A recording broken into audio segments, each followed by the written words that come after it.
Hello दोस्तों, भारतीय संविधान के टॉप 100 एसएससी के previous year selected question paper में से सेलेक्ट किए हुए ये प्रश्न है आपके सभी एग्जाम के लिए अति महत्वपूर्ण है। तो आप सभी दोस्त लास्ट तक बने रहेंगे। आज के इस सेशन में एसएससी जीडी की तैयारी करने वाले सभी दोस्तों के लिए आज की यह क्लास बहुत ही महत्वपूर्ण होने वाली है। हर एक प्रश्न का आंसर आपको कमेंट सेक्शन में देना है, तो फटाफट से आज की क्लास से आप सभी दोस्त जुड़ जाएंगे और लास्ट तक बने रहेंगे। आज के इस सेशन में दोस्तों कहते हैं कि कोई भी लक्ष्य इंसान से बड़ा नहीं होता और हारा वही जो लड़ा नहीं होता। तो चलिए दोस्तों, आज के सेशन को स्टार्ट करते हैं एक नए मोटिवेशन, नए जोश और एक नए उत्साह के साथ में। तो चलिए अपने सभी दोस्तों तक आज के इस क्लास को शेयर कर दीजिए। आज का जो पहला प्रश्न है उसे ध्यान से देखेंगे और सही आंसर जो है कमेंट सेक्शन में चिपका देंगे। पहला प्रश्न है दोस्तों, संविधान सभा का गठन कब हुआ था? एक बार कमेंट सेक्शन में छाप देंगे, संविधान सभा का गठन कब हुआ था। दोस्तों संविधान सभा के गठन की अगर बात की जाएगी तो जुलाई 1946। इसका एकदम करेक्ट आंसर क्या है? जुलाई 1946 में संविधान सभा का गठन हुआ था। सभी दोस्त ध्यान रखेंगे। अगर आपसे पूछा जाता है संविधान सभा में कुल कितने सदस्य थे, तो यहाँ पर स्टार्टिंग में अगर आपसे पूछा जाता है इसमें कुल कितने सदस्य थे, तो सभी दोस्त ध्यान रखेंगे संविधान सभा में सदस्यों की संख्या 389 थी। सभी दोस्त ध्यान रखेंगे 389 सदस्य थे, जिसमें दोस्तों अगर बात की जाएगी 292, यहाँ पर संख्याओं को समझने का प्रयास करेंगे, बहुत इंपॉर्टेंट नंबर है, कई बार एग्जाम में पूछे जा चुके। तो 292 दोस्तों प्रांतीय विधानसभाओं से हैं। कहाँ से हैं? प्रांतीय विधानसभाओं से। तो प्रांतीय विधानसभाओं से 292 और दोस्तों 93 अगर बात की जाएगी तो देसी रियासतों से 93। कहाँ से हैं? देसी रियासतों से। देसी रियासतों से 93। और अगर बात की जाएगी 4 सदस्य दोस्तों चीफ कमिश्नरों के थे। 4 किसके थे? चीफ कमिश्नर के। चीफ कमिश्नर के थे। और अगर बात की जाएगी दोस्तों ध्यान से देखेंगे तो यहाँ पर दोस्तों इतने सदस्य थे, सभी दोस्त ध्यान रखेंगे 292 थे प्रांतीय विधानसभाओं से, 93 थे देसी रियासतों से और 4 थे दोस्तों चीफ कमिश्नरों के पद थे। सभी दोस्त ध्यान रखेंगे। अगला जो प्रश्न है उसकी तरफ आगे बढ़ेंगे। यहाँ पर आप सभी दोस्त ध्यान रखेंगे संविधान सभा का गठन कब हुआ? जुलाई 1946 में। चलिए अगला प्रश्न क्या है उसकी तरफ आगे बढ़ेंगे। फटाफट से लाइक और शेयर जरूर करेंगे। संविधान सभा की पहली बैठक कब हुई थी? एक बार कमेंट सेक्शन में छाप देंगे। सभी दोस्त बताएंगे संविधान सभा की पहली बैठक कब हुई थी। तो दोस्तों इसका एकदम करेक्ट आंसर है 9 दिसंबर 1946 को संविधान सभा की पहली बैठक हुई थी। सभी दोस्त ध्यान रखेंगे 9 दिसंबर 1946 इसका एकदम करेक्ट आंसर है। जितने सारे दोस्त जुड़े हुए हैं एक बार सभी दोस्त लाइक और शेयर जरूर करेंगे। 9 दिसंबर 1946। अगला जो प्रश्न है उसकी तरफ आगे बढ़ेंगे। संविधान सभा के अस्थायी अध्यक्ष कौन थे? कमेंट सेक्शन में छाप देंगे। डॉक्टर राजेंद्र प्रसाद, डॉक्टर सच्चिदानंद सिन्हा, पंडित जवाहरलाल नेहरू या फिर डॉक्टर भीमराव अम्बेडकर। तो सही आंसर क्या होगा? सभी दोस्त एक बार कमेंट सेक्शन में छाप देंगे। तो दोस्तों संविधान सभा के अस्थायी अध्यक्ष कौन थे बताएंगे। तो संविधान सभा के अस्थायी अध्यक्ष अगर इसमें बात की जाएगी तो डॉक्टर सच्चिदानंद सिन्हा संविधान सभा के अस्थायी अध्यक्ष थे। अगर दोस्तों इसमें सभी को एक बार देखने का प्रयास करेंगे, जितने सारे दोस्त जुड़े हुए हैं एक बार लाइक और शेयर जरूर करेंगे। तो अस्थायी अध्यक्ष कौन थे? डॉक्टर सच्चिदानंद सिन्हा। अगला दोस्तों डॉक्टर राजेंद्र प्रसाद की अगर बात की जाएगी तो ये संचालन समिति के अध्यक्ष थे। किस समिति के अध्यक्ष थे? तो संचालन समिति के अध्यक्ष कौन थे? डॉक्टर राजेंद्र प्रसाद संचालन समिति के अध्यक्ष थे। अगर बात की जाएगी पंडित जवाहरलाल नेहरू तो ये दोस्तों संघ संविधान समिति के अध्यक्ष थे। किसके अध्यक्ष थे?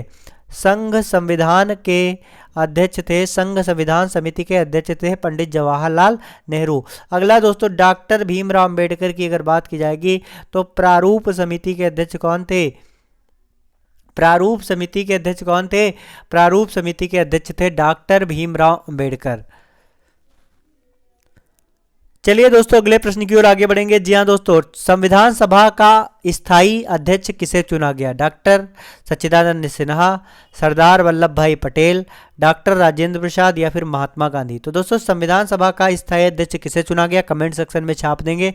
इसका एकदम करेक्ट आंसर है डॉक्टर राजेंद्र प्रसाद। डॉक्टर राजेंद्र प्रसाद को दोस्तों संविधान सभा का अस्थायी अध्यक्ष चुना गया और साथ ही साथ में ये भारत के पहले राष्ट्रपति के रूप में इन्होंने कार्यभार संभाला था। साथ ही साथ ये किस समिति के अध्यक्ष थे? संचालन समिति के अध्यक्ष थे। किसके? संचालन समिति के अध्यक्ष थे डॉक्टर राजेंद्र प्रसाद। डॉक्टर सच्चिदानंद सिन्हा दोस्तों ये संविधान सभा में अस्थायी अध्यक्ष थे, ध्यान रखेंगे। अगला दोस्तों अगर बात की जाएगी सरदार वल्लभ भाई पटेल। दोस्तों सरदार वल्लभ भाई पटेल की अगर बात की जाएगी तो सरदार वल्लभ भाई पटेल प्रांतीय संविधान समिति के अध्यक्ष थे। किसके अध्यक्ष थे? प्रांतीय संविधान समिति के अध्यक्ष थे। प्रांतीय संविधान समिति के अध्यक्ष कौन थे? तो सभी दोस्त ध्यान रखेंगे, प्रांतीय संविधान समिति के अध्यक्ष सरदार वल्लभ भाई पटेल थे। अगला जो प्रश्न है उसकी तरफ आगे बढ़ेंगे। जी हाँ दोस्तों, अगला प्रश्न क्या है, ध्यान से देखेंगे। सही जो है आंसर जो है कमेंट सेक्शन में छाप देंगे। संविधान सभा के प्रारूप समिति का अध्यक्ष किसे चुना गया, कमेंट सेक्शन में छाप देंगे। संविधान सभा में प्रारूप समिति का अध्यक्ष किसे चुना गया? डॉक्टर भीमराव अंबेडकर, सरदार वल्लभ भाई पटेल, ऑप्शन सी है पंडित जवाहरलाल नेहरू या फिर ऑप्शन डी है BM राव। तो दोस्तों सही आंसर क्या होगा एक बार कमेंट सेक्शन में छाप देंगे। तो दोस्तों इसका एकदम करेक्ट आंसर है प्रारूप समिति का अध्यक्ष किसे चुना गया था? तो doctor Bhimrao Ambedkar. Option A आपका एकदम करेक्ट आंसर है, सभी दोस्त ध्यान रखेंगे। ऑप्शन ए आपका एकदम करेक्ट आंसर है भीमराव अंबेडकर। अगला जो प्रश्न है उसकी तरफ आगे बढ़ेंगे, सभी दोस्त ध्यान से देखेंगे। भारतीय संविधान सभा के यहाँ पर ध्यान से देखेंगे, भारतीय संविधान सभा के संविधान को कब अंगीकृत किया गया? तो भारतीय संविधान सभा के संविधान को कब अंगीकृत किया गया, एक बार सभी दोस्त कमेंट सेक्शन में छाप देंगे। हर एक क्वेश्चन आपके एग्जाम के लिए अति महत्वपूर्ण होने वाला है और हर एक क्वेश्चन SSC के द्वारा किसी ना किसी एग्जाम में पूछा गया है। तो आप सभी दोस्त लास्ट तक बने रहेंगे आज के इस सेशन में, जो कि बहुत ही महत्वपूर्ण होने वाला है। साथ ही साथ इसकी डीपली एनालिसिस करते हुए हम आपको सारा कंप्लीट करवाने वाले हैं। तो सभी दोस्त लास्ट तक बने रहेंगे। एक बार उन सभी दोस्तों तक शेयर करेंगे जिनका SSC GD का एग्जाम है।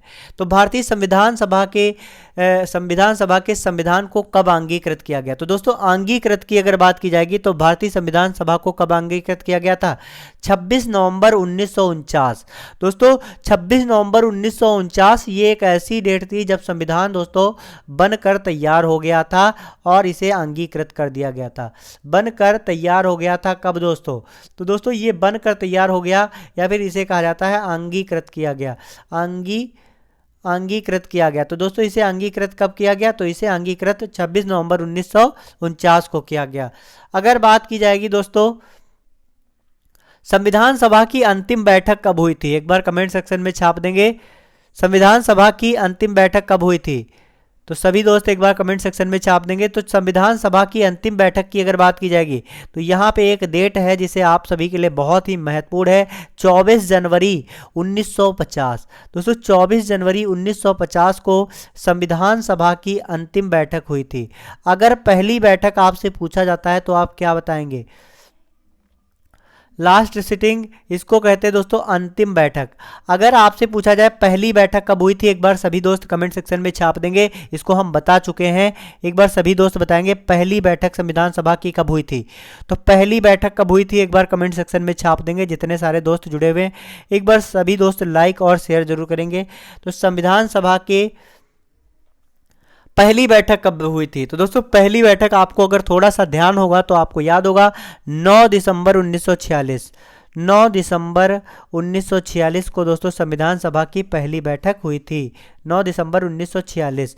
तो यहाँ पर दोस्तों डेट आप लोग याद रखेंगे क्योंकि इससे रिलेटेड बहुत सारे क्वेश्चन पूछे जाते हैं दोस्तों। तो संविधान सभा कब अंगीकृत हुआ, कब बनकर तैयार हुआ, तो सभी दोस्त ध्यान रखेंगे 26 नवंबर 1949। अगला पूछा जाएगा संविधान की अंतिम बैठक कब हुई थी। तो दोस्तों अंतिम बैठक अगर पूछा जाता है तो सभी दोस्त ध्यान रखेंगे 24 जनवरी 1950। 24 जनवरी 1950 और साथ ही साथ दोस्तों 24 जनवरी 1950 को ही 24 जनवरी 1950 को ही डॉक्टर राजेंद्र प्रसाद भारत के पहले राष्ट्रपति चुने गए थे। तो ये डेट आपके लिए बहुत ही इंपॉर्टेंट है, आप सभी दोस्त ध्यान रखेंगे इस पॉइंट को। अगर आपसे पूछा जाता है डॉक्टर राजेंद्र प्रसाद कब राष्ट्रपति चुने गए थे, तो 24 जनवरी 1950, जिस दिन दोस्तों संविधान सभा की अंतिम बैठक हुई थी। अगला अगर पहली बैठक पूछा जाता है तो 9 दिसंबर 1946, सभी दोस्त ध्यान रखेंगे। संविधान को लागू कब किया गया था, तो ये आपको सबको पता होना चाहिए। गणतंत्र दिवस जिस दिन मनाया जाता है 26 जनवरी को दोस्तों, और कौन वर्ष था दोस्तों, तो 26 जनवरी 1950 को दोस्तों संविधान को लागू किया गया था, और उसी दिन को दोस्तों गणतंत्र दिवस के रूप में भारतवर्ष में मनाया जाता है। तो चलिए अगले प्रश्न की ओर आगे बढ़ेंगे। आशा करते हैं आप सभी को बहुत अच्छे तरीके से समझ में आ रहा होगा। धर्मनिरपेक्षता से क्या अभिप्राय है, कमेंट सेक्शन में छाप देंगे। धर्मनिरपेक्षता से क्या अभिप्राय दोस्तों, धर्मनिरपेक्षता की अगर बात की जाएगी तो ये शब्द दोस्तों कहाँ पर यूज हुआ है, ये दोस्तों संविधान की प्रस्तावना में इसका इस्तेमाल हुआ है। संविधान की प्रस्तावना में, संविधान की प्रस्तावना जो कि दोस्तों संविधान की प्रस्तावना की अगर बात की जाएगी तो 26 नवंबर 1949 को जब इसे अंगीकृत किया गया था, तब इसमें दोस्तों धर्मनिरपेक्षता एक शब्द है दोस्तों, धर्मनिरपेक्षता। तो धर्मनिरपेक्षता से क्या अभिप्राय है एक बार कमेंट सेक्शन में बताएंगे, फिर इसके बाद हम इसकी चर्चा करेंगे। राज्य मुखिया एक निर्वाचित व्यक्ति है, या फिर बिना भेदभाव के सभी संस्कृतियों के प्रति सम्मान आचरण, या फिर ऑप्शन सी है सरकार लोगों के द्वारा लोगों के लिए, सरकार लोगों द्वारा और लोगों के लिए, या फिर ऑप्शन डी है बिना धर्म का उपदेश देना, मानना और क्षेत्र करने की स्वतंत्रता। तो धर्मनिरपेक्षता से क्या अभिप्राय है, तो दोस्तों धर्मनिरपेक्षता से अभिप्राय क्या है, ध्यान से देखेंगे। धर्मनिरपेक्षता से अभिप्राय है बिना भेदभाव के सभी संस्कृतियों के प्रति सम्मान आचरण, ध्यान रखेंगे, सभी संस्कृतियों के प्रति समान आचरण होना चाहिए। ये दोस्तों धर्मनिरपेक्षता का अभिप्राय है। अगला जो प्रश्न है उसकी तरफ आगे बढ़ेंगे फटाफट से, सभी दोस्त ध्यान से देखेंगे। भारतीय संविधान पूर्ण रूप से कब लागू हुआ था, यहाँ पर दोस्तों बहुत ही शानदार प्रश्न है। इसका सही आंसर जो है कमेंट सेक्शन में छाप देंगे जितने सारे दोस्त जुड़े हुए। एक बार सभी दोस्त लाइक और शेयर करेंगे। हर एक ऑप्शन में जितनी डेटें दिख रही सभी इंपॉर्टेंट है, सबके बारे में हम आपको बताने वाले। तो भारतीय संविधान पूर्ण रूप से कब लागू हुआ था, तो सभी दोस्त ध्यान रखेंगे भारतीय संविधान पूर्ण रूप से कब लागू हुआ था। तो यहाँ पर दोस्तों ऑप्शन अगर देखेंगे तो ऑप्शन इनमें से आपका कोई भी नहीं मैच हो रहा है, क्योंकि भारत का संविधान जो है 26 जनवरी 1950 को हुआ था। तो यहाँ पर दोस्तों नवंबर की जगह पर अगर जनवरी यहाँ पर होता तो एकदम एग्जैक्ट ये आंसर होता। तो यहाँ पर हम इसको यहीं पर लिखे दे रहे हैं 26 जनवरी 1950। 26 जनवरी 1950 को संविधान पूरी तरीके से लागू हुआ था। अगर आपसे पूछा जाता 26 नवंबर 1949 को भैया क्या हुआ था, तो संविधान बनकर तैयार हुआ था, संविधान का अंगीकरण हुआ था, अंगीकृत हुआ था। सभी दोस्त ध्यान रखेंगे संविधान का अंगीकृत कब हुआ था दोस्तों, तो 26 नवंबर 1949 को, इसी दिन दोस्तों संविधान बनकर तैयार हो गया था। अगला दोस्तों यहाँ पर देखेंगे 15 अगस्त 1947। तो 15 अगस्त 1947 को क्या हुआ था, 15 अगस्त 1947 को देश जो है आज़ाद हो गया था। सभी दोस्त ध्यान रखेंगे देश कब आज़ाद हुआ, 15 अगस्त 1947 को। अगला जो प्रश्न है उसकी तरफ आगे बढ़ेंगे दोस्तों। संविधान की कुंजी किसे कहा जाता है, कमेंट सेक्शन में छाप देंगे जितने सारे दोस्त जुड़े हुए।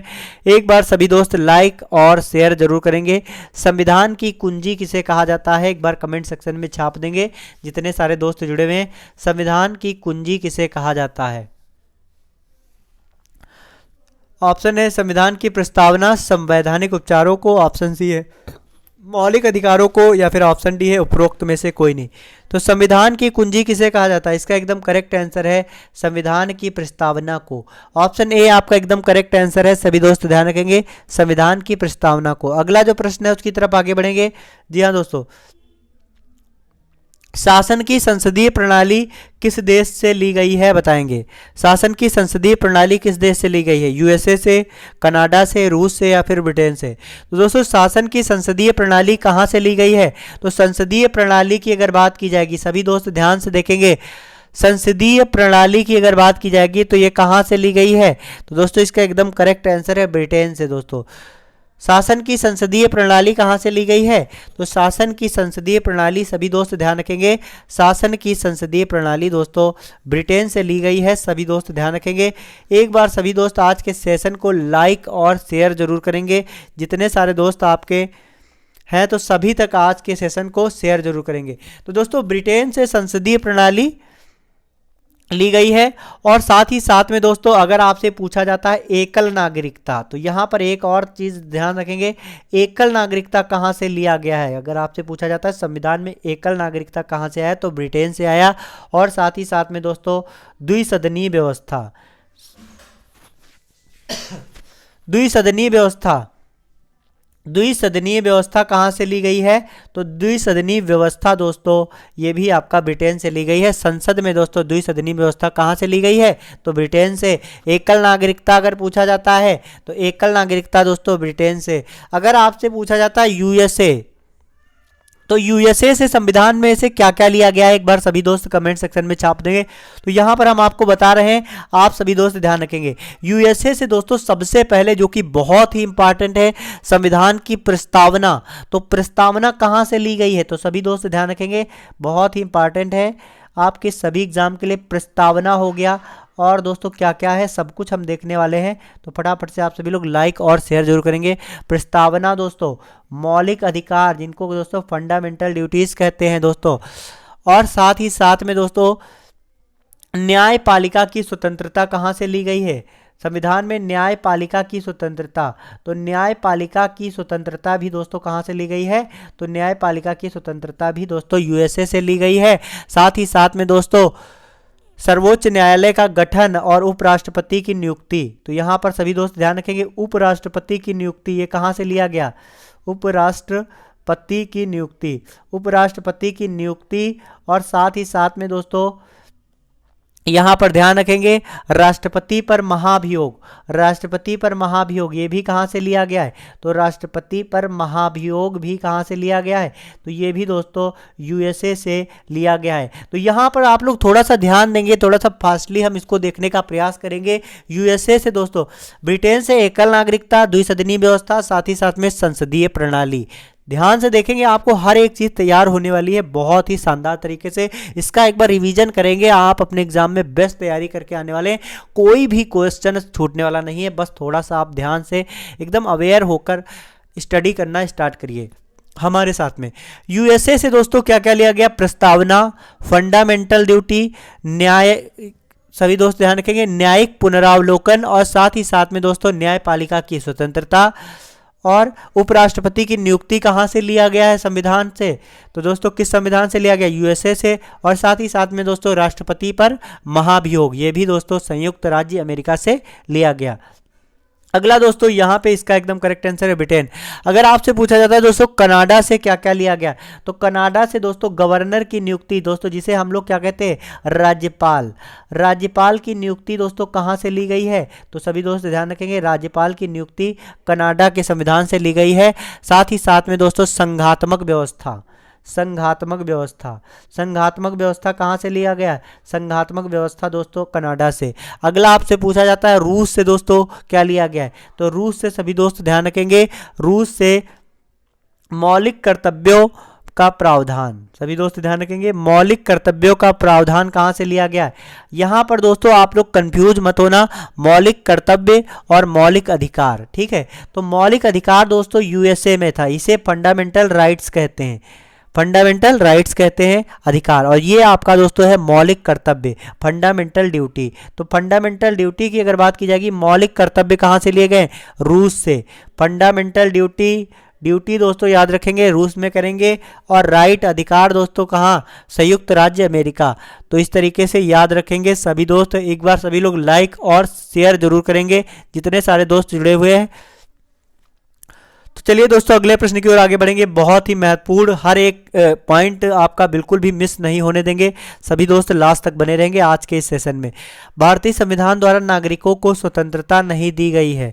भारतीय संविधान द्वारा नागरिकों को स्वतंत्रता नहीं दी गई है। ऑप्शन ए है भारत के किसी भाग में रहने और बसने की, या फिर ऑप्शन बी है भारत के संघ शासित प्रदेशों में स्वतंत्रता पूर्वक घूमना, या फिर दोस्तों शास्त्र के साथ शांतिपूर्वक एकत्रित होने के, दोस्तों यहाँ पर शास्त्र नहीं है दोस्तों, यहाँ पर दोस्तों है शस्त्र। क्या है? शस्त्र है, सभी दोस्त ध्यान रखेंगे। शस्त्र के साथ शांतिपूर्वक एकत्रित होने की, या फिर दोस्तों संगति और संघ बनाना। तो दोस्तों भारतीय संविधान के द्वारा नागरिकों को शस्त्र के साथ दोस्तों शांतिपूर्वक एकत्रित होने की स्वतंत्रता नहीं दी गई। आप शस्त्र लेकर कहीं भी एकत्र या फिर खड़े नहीं हो सकते हैं, ये हमारे संविधान में नहीं इसकी स्वतंत्रता दी गई है। अगला जो प्रश्न है उसकी तरफ आगे बढ़ेंगे। जी हाँ दोस्तों, अगला प्रश्न बहुत ही इंपॉर्टेंट प्रश्न है दोस्तों, यहाँ पर ध्यान से देखेंगे और आप लोग इसका सही आंसर तुरंत पता कर लेंगे। हमको पता है भारतीय संविधान में आपात उपबंध का प्रावधान किस देश के संविधान से लिया गया, एक बार कमेंट सेक्शन में छाप देंगे। आपात उपबंध का प्रावधान किस देश से लिया गया? तो आपात उपबंध जैसे पूछा जाए दोस्तों, आपात दोस्तों तो जर्मनी याद रखेंगे, जर्मनी आपात, जर्मनी आपात ध्यान रखेंगे, जर्मनी आपात उपबंध, जर्मनी से दोस्तों आपात उपबंध लिया गया है, सभी दोस्त ध्यान रखेंगे, बहुत ही महत्वपूर्ण है, सभी दोस्त ध्यान रखेंगे। बात आती है दोस्तों ऑस्ट्रेलिया, तो ऑस्ट्रेलिया से दोस्तों, ऑस्ट्रेलिया के संविधान से क्या लिया गया है अपने संविधान में? तो दोस्तों क्या लिया गया है? प्रस्तावना की भाषा समवर्ती सूची, साथ ही साथ में सभी दोस्त ध्यान रखेंगे, प्रस्तावना की भाषा, प्रस्तावना की भाषा ली गई है, साथ ही साथ में दोस्तों समवर्ती सूची, समवर्ती सूची कहाँ से ली गई है? तो समवर्ती सूची ये दोनों दोस्तों कहाँ से ली गई है? ऑस्ट्रेलिया से।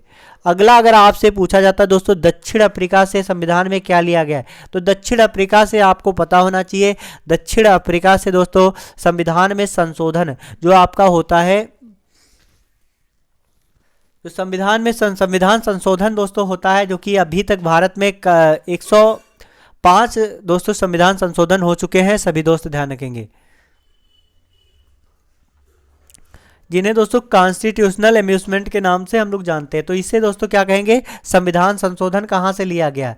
अगर आपसे पूछा जाता है संविधान संशोधन, तो दोस्तों संविधान संशोधन कहाँ से लिया गया है? संविधान संशोधन दक्षिण अफ्रीका से लिया गया है। साथ ही साथ में दोस्तों राज्यसभा के सदस्यों का निर्वाचन, यहाँ पर सभी दोस्त ध्यान रखेंगे, राज्यसभा के सदस्यों का निर्वाचन ये कहाँ से लिया गया है? तो राज्यसभा के सदस्यों का निर्वाचन ये भी दोस्तों दक्षिण अफ्रीका से लिया गया। और अमेरिका के बारे में हम आपको बता चुके हैं, आपके जबान पे बिल्कुल एकदम रटा हुआ होना चाहिए जुबान पे। अमेरिका से दोस्तों प्रस्तावना, मौलिक अधिकार, न्यायिक पुनरावलोकन और साथ ही साथ में दोस्तों उपराष्ट्रपति का नियुक्ति और राष्ट्रपति पर महाभियोग। तो दोस्तों ये बहुत ही इंपॉर्टेंट है, जिसे आपको याद रखना है, एग्जाम तक लेकर जाना है। तो एक बार इस क्लास को अपने एग्जाम से पहले रिवीजन जरूर करेंगे, जिससे आप कोई भी क्वेश्चन मिस करके ना आए। तो यहाँ पर दोस्तों इसमें हमने क्या देखा? आपात उपबंध की बात की जाएगी जर्मनी। अगर आपसे पूछा जाता है ऑस्ट्रेलिया से भारतीय संविधान में क्या क्या लिया गया है, तो प्रस्तावना की भाषा, साथ ही साथ में समवर्ती सूची को लिया गया। अगला दक्षिण अफ्रीका की अगर बात की जाएगी, तो दक्षिण अफ्रीका से दोस्तों संविधान संशोधन जो कि अब तक 105 हुए हैं, ठीक है, और साथ ही साथ में राज्यसभा का निर्वाचन, तो ये कहाँ से लिया गया है? दक्षिण अफ्रीका से। चलिए अगले प्रश्न की ओर आगे बढ़ेंगे। जी हाँ दोस्तों, मौलिक अधिकार का सिद्धांत कहाँ से प्रेषित है? अब इसका आंसर आप लोग बताएंगे, मैं भैया नहीं बताने वाला हूँ, एक बार कमेंट सेक्शन में छाप देंगे। सही आंसर क्या होगा? कनाडा, ब्रिटेन, फ्रांस या फिर अमेरिका। मौलिक अधिकार दोस्तों पूछा जा रहा है, फंडामेंटल ड्यूटी। तो ड्यूटी में हम आपको बता चुके थे, आपको ड्यूटी करनी है तो आपको कहाँ जाना पड़ेगा? तो ड्यूटी हम आपको बता चुके हैं। तो ड्यूटी मतलब हमने आपको बताया था अमेरिका। ड्यूटी करना है तो ध्यान रखेंगे, ड्यूटी करने के लिए कहाँ जाना है? अमेरिका में जाना है, क्योंकि अमेरिका में दोस्तों क्या मिलता है? डॉलर। तो इस तरीके से याद रखेंगे। अधिकार दोस्तों ये आपका ड्यूटी अगर पूछा जाएगा, यहाँ पर थोड़ा सा आप लोग मिस कर रहे हैं। यहाँ पर फंडामेंटल ड्यूटी अगर पूछा जाए और फंडामेंटल राइट्स पूछा जाए, तो यहाँ पर थोड़ा कन्फ्यूजन क्रिएट नहीं करेंगे, सही से समझने का प्रयास करते हैं। फंडामेंटल अगर राइट्स पूछा जाता है, तो अधिकार दोस्तों हमें कहाँ से मिला है? अमेरिका से, क्योंकि अमेरिका जो है संयुक्त राष्ट्र अमेरिका कहा जाता है, ठीक है, और सारा दोस्तों इसका जो है संयुक्त राज्य अमेरिका कहा जाता है, सभी जो है देशों में सबसे प्रमुख माना जाता है। तो अधिकार दोस्तों अमेरिका से प्राप्त हुआ। इस तरीके से कुछ भी करके याद कर सकते हैं, बस आपको याद होना चाहिए और एग्जाम में आप बेस्ट स्कोर करके आएँ, बस इतना हम चाहते हैं। साथ ही साथ में दोस्तों यहाँ पर हम फिर से एक बार बता दे रहे हैं, अमेरिका से दोस्तों प्रस्तावना, प्रस्तावना क्या लिया गया? प्रस्तावना, फंडामेंटल राइट जिसे दोस्तों मौलिक अधिकार कहते हैं। और दोस्तों न्यायिक पुनरावलोकन, साथ ही साथ में दोस्तों उपराष्ट्रपति का चुनाव, उपराष्ट्रपति का निर्वाचन, उपराष्ट्रपति का निर्वाचन कहाँ से लिया गया? उस उपराष्ट्रपति का निर्वाचन दोस्तों ये लिया गया। साथ ही साथ में दोस्तों राष्ट्रपति पर महाभियोग, राष्ट्रपति पर महाभियोग ये भी दोस्तों कहाँ से लिया गया? ये भी दोस्तों आपका अमेरिका से लिया गया। अगर आपसे दोस्तों पूछा जाता मौलिक कर्तव्य, तो मौलिक कर्तव्य हम आप याद रखेंगे, मौलिक कर्तव्य दोस्तों जो कर्तव्य आप नहीं निकालेंगे तो सब आपसे रूस जाएंगे, ऐसे याद रखेंगे। कर्तव्य का मतलब ड्यूटी दोस्तों, कर्तव्य का मतलब क्या होता है? ड्यूटी। तो यहाँ पर हम आपको ट्रिक बताए दे रहे हैं जिसके माध्यम से आप याद करेंगे, बिल्कुल नहीं भूलेंगे। तो कर्तव्य यहाँ पर होता है मौलिक कर्तव्य, थोड़ा समझने का प्रयास करेंगे और अपने साथ ले जाएंगे और अपने सभी दोस्तों को बताएंगे कि वीके एडीओ चैनल पर एक सर पढ़ाते हैं, वो एकदम शानदार तरीके से ट्रिक के माध्यम से बताते हैं। दोस्तों कर्तव्य का मतलब होता है ड्यूटी। अगर आप अपनी ड्यूटी सही से नहीं करते हैं तो घर जाएंगे तो लोग आपसे क्या हो जाएंगे? गुस्सा हो जाएंगे, रूस जाएंगे। क्या जाएंगे? रूस जाएंगे। तो अब भैया अगर आप अपनी ड्यूटी नहीं करेंगे तो लोग आपसे क्या हो जाएंगे? रूस जाएंगे। तो आपको रूस जाने की ज़रूरत नहीं है, बस इतना याद रखेंगे, लोग रूस जाएंगे अगर आप अपनी ड्यूटी नहीं करते हैं, कर्तव्य नहीं निभाते हैं। तो मौलिक कर्तव्य ध्यान रखेंगे कहाँ से लिया गया है? रूस से लिया गया है। अब ऐसे आपको याद हो गया। अधिकार, यहाँ पर ध्यान से देखेंगे मौलिक अधिकार, इसमें सबसे ज़्यादा कन्फ्यूजन रहती है, बच्चे गलत करके आते हैं। तो हम आपको सजेस्ट करते हैं हमारी ट्रिक्स के माध्यम से हर एक जो है हर एक टॉपिक को कवर अप करिए। मौलिक अधिकार दोस्तों, अधिकार किससे मिलता है? अधिकार मिलता है एक बड़े शासक से मिलता है या फिर बड़े देश से मिलता है। तो सबसे बड़ा इसमें कौन सा है दोस्तों? अमेरिका है, क्योंकि अमेरिका को संयुक्त राज्य अमेरिका कहा जाता है और साथ में इसे संयुक्त राज्य अमेरिका कहा जाता है। तो इसलिए अमेरिका इसके लिए एग्जैक्ट थोड़ा सा सही लगता है, तो अमेरिका हम कह सकते हैं। अगला जो प्रश्न है उसकी तरफ आगे बढ़ेंगे। जी हाँ दोस्तों, या फिर दोस्तों इसका और ट्रिक है उसको हम बाद में बताएंगे दोस्तों किसी अन्य सेशन में। अगला दोस्तों ध्यान से देखेंगे, निम्नलिखित में से संविधान सभा की संघ संविधान सभा के अध्यक्ष थे, बताएंगे सभी सही आंसर क्या होगा। एक बार सभी दोस्त, संविधान सभा की संघ संविधान सभा का अध्यक्ष कौन था? जितने सारे दोस्त जुड़े हुए एक बार लाइक और शेयर जरूर करेंगे। इसका सही आंसर क्या होगा? BR अम्बेडकर, JB कृपलानी, जवाहरलाल नेहरू, अल्लादी कृष्णा स्वामी।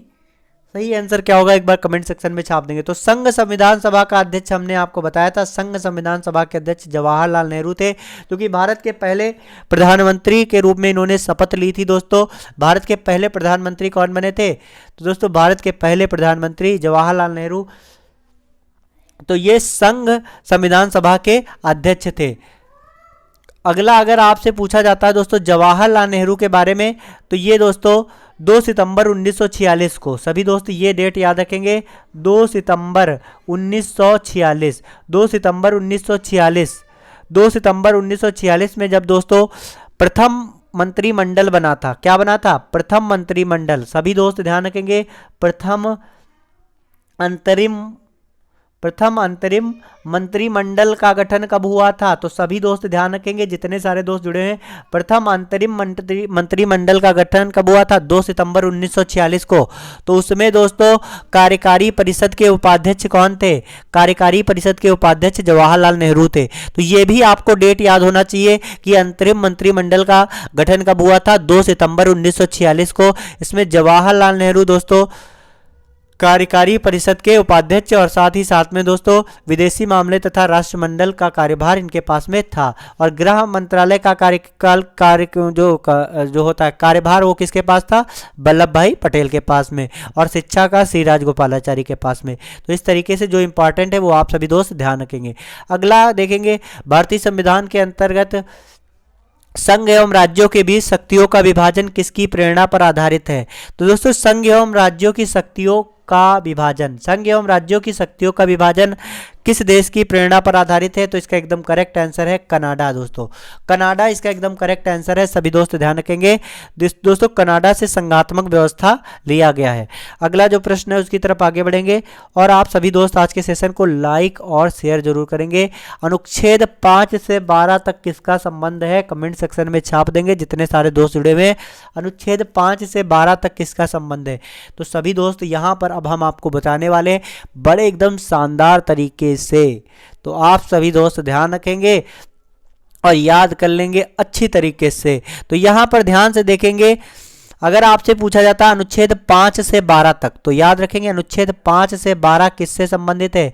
नागरिकता से संबंधित है दोस्तों। किससे संबंधित है? नागरिकता से संबंधित है। और ये दोस्तों किस में आता है? भाग 1 में आता है। किस में आता है? भाग 1 में आता है। और भाग 1 में दोस्तों अनुच्छेद 1 से और 4 तक अगर आपसे पूछा जाता है किससे संबंधित है? अनुच्छेद आर्टिकल दोस्तों, आर्टिकल 1 से 4 तक का संबंध किससे है? तो सभी दोस्त ध्यान रखेंगे संघ और राज्य क्षेत्र से है। किससे है? संघ और राज्य क्षेत्र से। संघ और राज्य क्षेत्र और साथ ही साथ में दोस्तों नए राज्य का निर्माण इससे संबंधित है। अनुच्छेद 1 से 4 तक। अनुच्छेद 5 से 12 तक का संबंध किससे है? नागरिकता से है। अगर आपसे पूछा जाता है दोस्तों मौलिक अधिकार, तो मौलिक अधिकार ध्यान रखेंगे सभी दोस्त, एकदम ध्यान से देखेंगे। मौलिक अधिकार दोस्तों यहां पर ध्यान से देखेंगे 5 से 12 तक किसका संबंध है? नागरिकता का। और मौलिक अधिकार का 12 से 35 तक ध्यान रखेंगे। 12 से 35 तक मौलिक अधिकार हैं सभी दोस्त ध्यान रखेंगे। अगला अगर आपसे पूछा जाता है संघ और राज्य क्षेत्रों का, तो संघ एवं राज्य क्षेत्रों का संबंध किससे है? तो दोस्तों इसमें दोस्तों संघ एवं राज्य क्षेत्रों से अनुच्छेद आर्टिकल 52 से 151, आर्टिकल 52 से 151 ध्यान रखेंगे।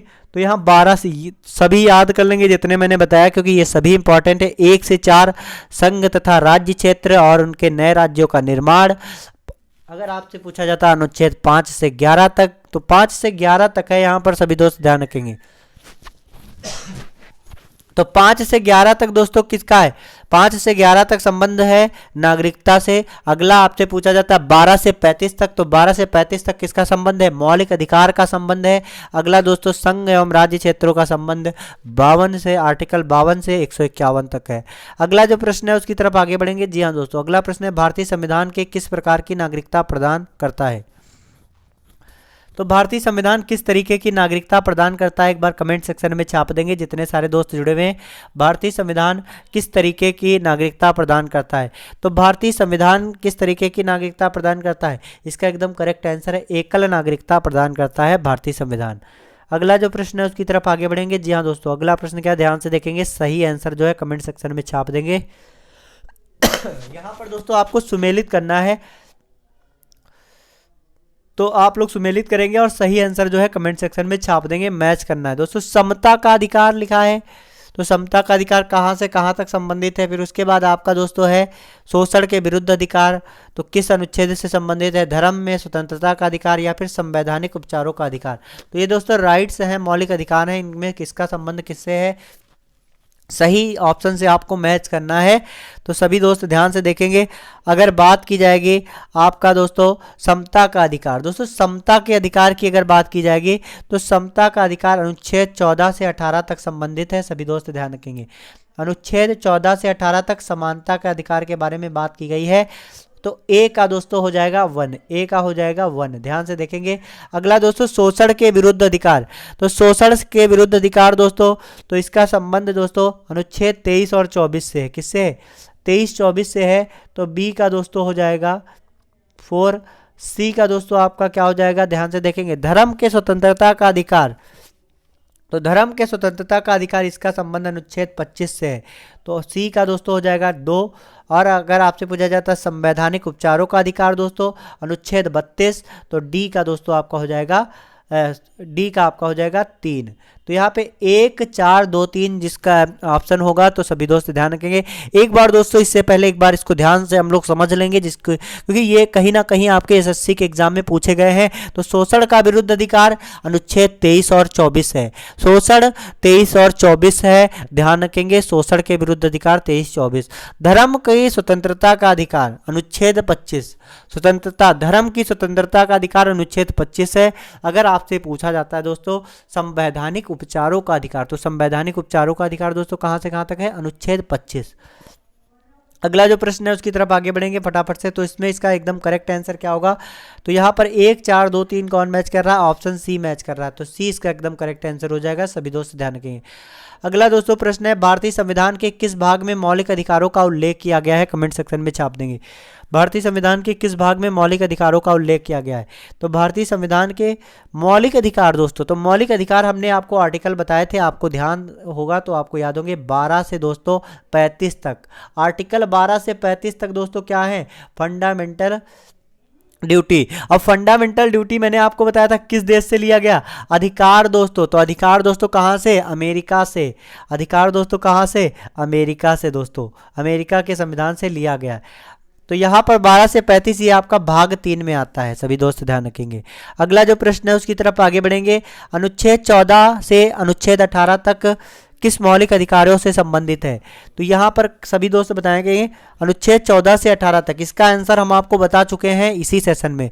तो दोस्तों अनुच्छेद 14 से 18 तक अगर आपको थोड़ा सा ध्यान होगा तो समता का अधिकार है, अनुच्छेद 14 से 18। समता का अधिकार दोस्तों क्या है, अनुच्छेद 14 से 18।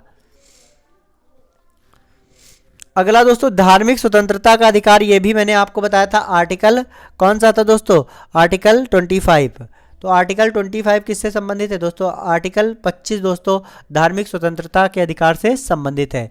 अगला जो प्रश्न है उसकी तरफ आगे बढ़ेंगे। जी हाँ दोस्तों, आप सभी दोस्त आज के सेशन को लाइक और शेयर जरूर करेंगे। नीति निदेशक सिद्धांतों को संविधान के किस भाग में रखा गया है, तो नीति निदेशक सिद्धांतों को, तो यहाँ पे आप लोग क्रम से अगर याद करें तो हम सब आपको याद करा देंगे। देखो भाग 1, यहाँ पे सारे जितने भाग लिखे हैं इनको हम बताएंगे और आप लोग ध्यान से देखेंगे, याद हो जाएगा, बिल्कुल भी टेंशन मत लो, क्योंकि यहाँ सब कुछ एकदम शानदार बेस्ट तरीके से तैयार करवाया जाएगा। तो नीति निदेशक सिद्धांत दोस्तों, नीति निदेशक सिद्धांत किस आर्टिकल के अंतर्गत आते हैं, तो नीति निदेशक सिद्धांत की अगर बात की जाएगी तो ये अनुच्छेद दोस्तों आर्टिकल 36 से 51 तक, 36 से 51 तक दोस्तों होता है। अब यहाँ पर दोस्तों इसके पहले दोस्तों कौन सा आता है, 35 से दोस्तों ध्यान से देखेंगे, यहाँ पर 35 तक कौन से थे, तो यहाँ पर है, सभी दोस्त ध्यान रखेंगे, आर्टिकल कहाँ से कहाँ तक बताए, तो नीति निदेशक सिद्धांत कहाँ से कहाँ तक है, तो नीति निदेशक सिद्धांत की अगर बात की जाएगी तो 36 से 51, तो 36 से 51 ये किस भाग में पड़ता है, सबसे पहले इसे समझते हैं, भाग 4 में पड़ता है। अब थोड़ा सा समझने का प्रयास करेंगे, इसको हम इरेज कर देते हैं भाग 4।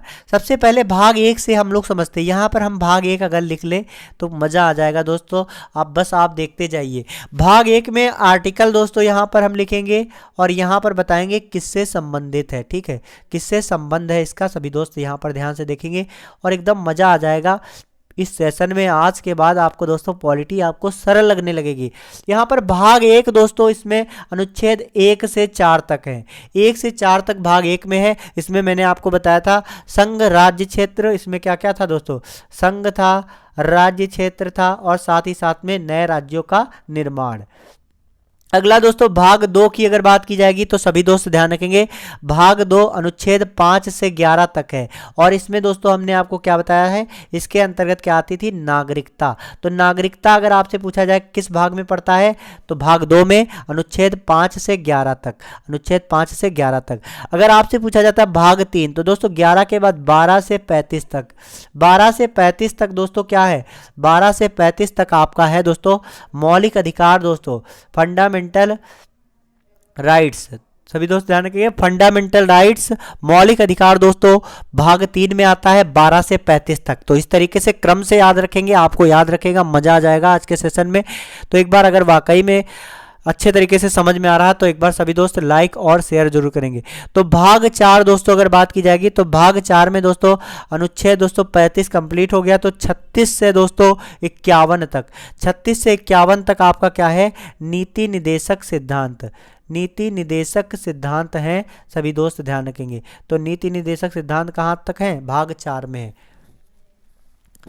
अगला दोस्तों भाग 5 में क्या है, तो दोस्तों भाग 4A भी है दोस्तों। भाग 4A में दोस्तों नागरिकों के मौलिक कर्तव्य को जो है 42वें संशोधन से जोड़ा गया, जिसे दोस्तों भाग 4A कहा जाता है, इसे भी ध्यान रखेंगे। और भाग 5 में दोस्तों अनुच्छेद 52 से 151 तक, अनुच्छेद 52 से 151 तक ये दोस्तों किससे संबंधित है, संघ सरकार से संबंधित है। किससे संबंधित है, संघ सरकार से संबंधित है, सभी दोस्त ध्यान रखेंगे। तो यहां पर आपको हर एक पॉइंट समझ में आ गया होगा, ऐसे हम आशा करते हैं। फटाफट से आज के सेशन को आप सभी दोस्तों तक शेयर करें जिनका एसएससी जीडी का एग्जाम है। अगला जो प्रश्न है उसकी तरफ आगे बढ़ेंगे। अनुच्छेद 36 से 51 तक संविधान के किन बातों को उल्लेख करता है, कमेंट सेक्शन में छाप देंगे। तो इसका आपको सही आंसर पता होना चाहिए क्योंकि हम बता चुके हैं अभी कुछ देर पहले। तो अगर आपसे पूछा जाता है 36 से 51 तक दोस्तों, तो एकदम मजा आ जाएगा। 36 से 51 तक किसकी चर्चा की गई है, तो 36 से 51 तक की अगर बात की जाएगी तो नीति निदेशक सिद्धांत की चर्चा की गई है। और ये किस में आता है, भाग 4 में आता है। किस में आता है, भाग 4 में आता है। यहां पर दोस्तों यहाँ पर आप थोड़ा सा ध्यान से देखेंगे, मौलिक कर्तव्य अगर आपसे पूछा जाता है, मौलिक कर्तव्य,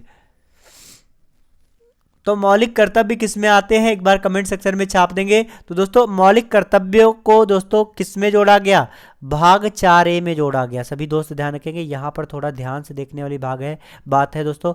भाग 4A में क्या जोड़ा गया, भाग 4A में दोस्तों मौलिक कर्तव्यों को जोड़ा गया। और किस संविधान संशोधन के द्वारा, 42वें संविधान संशोधन के द्वारा। 42वें संविधान संशोधन के द्वारा नागरिकों के मौलिक कर्तव्य को जोड़ा गया था। सभी दोस्त ध्यान रखेंगे, 42वें संविधान संशोधन। और ये आपका किस में आता है, किस आर्टिकल में आता है, तो 51A में आता है। सभी दोस्त ध्यान रखेंगे। यहाँ पर देखेंगे ये आपका आता है नीति निदेशक सिद्धांत 36 से 51 तक खत्म हो गया, ये भाग 4 में था। अब भाग 4A में दोस्तों क्या है, भाग 4A में अनुच्छेद 51A है, जो कि दोस्तों क्या बताता है, किसके बारे में, तो नागरिकों के मौलिक कर्तव्य इसमें शामिल किए गए 42वें संविधान संशोधन 1976 के द्वारा। सभी दोस्त ध्यान रखेंगे।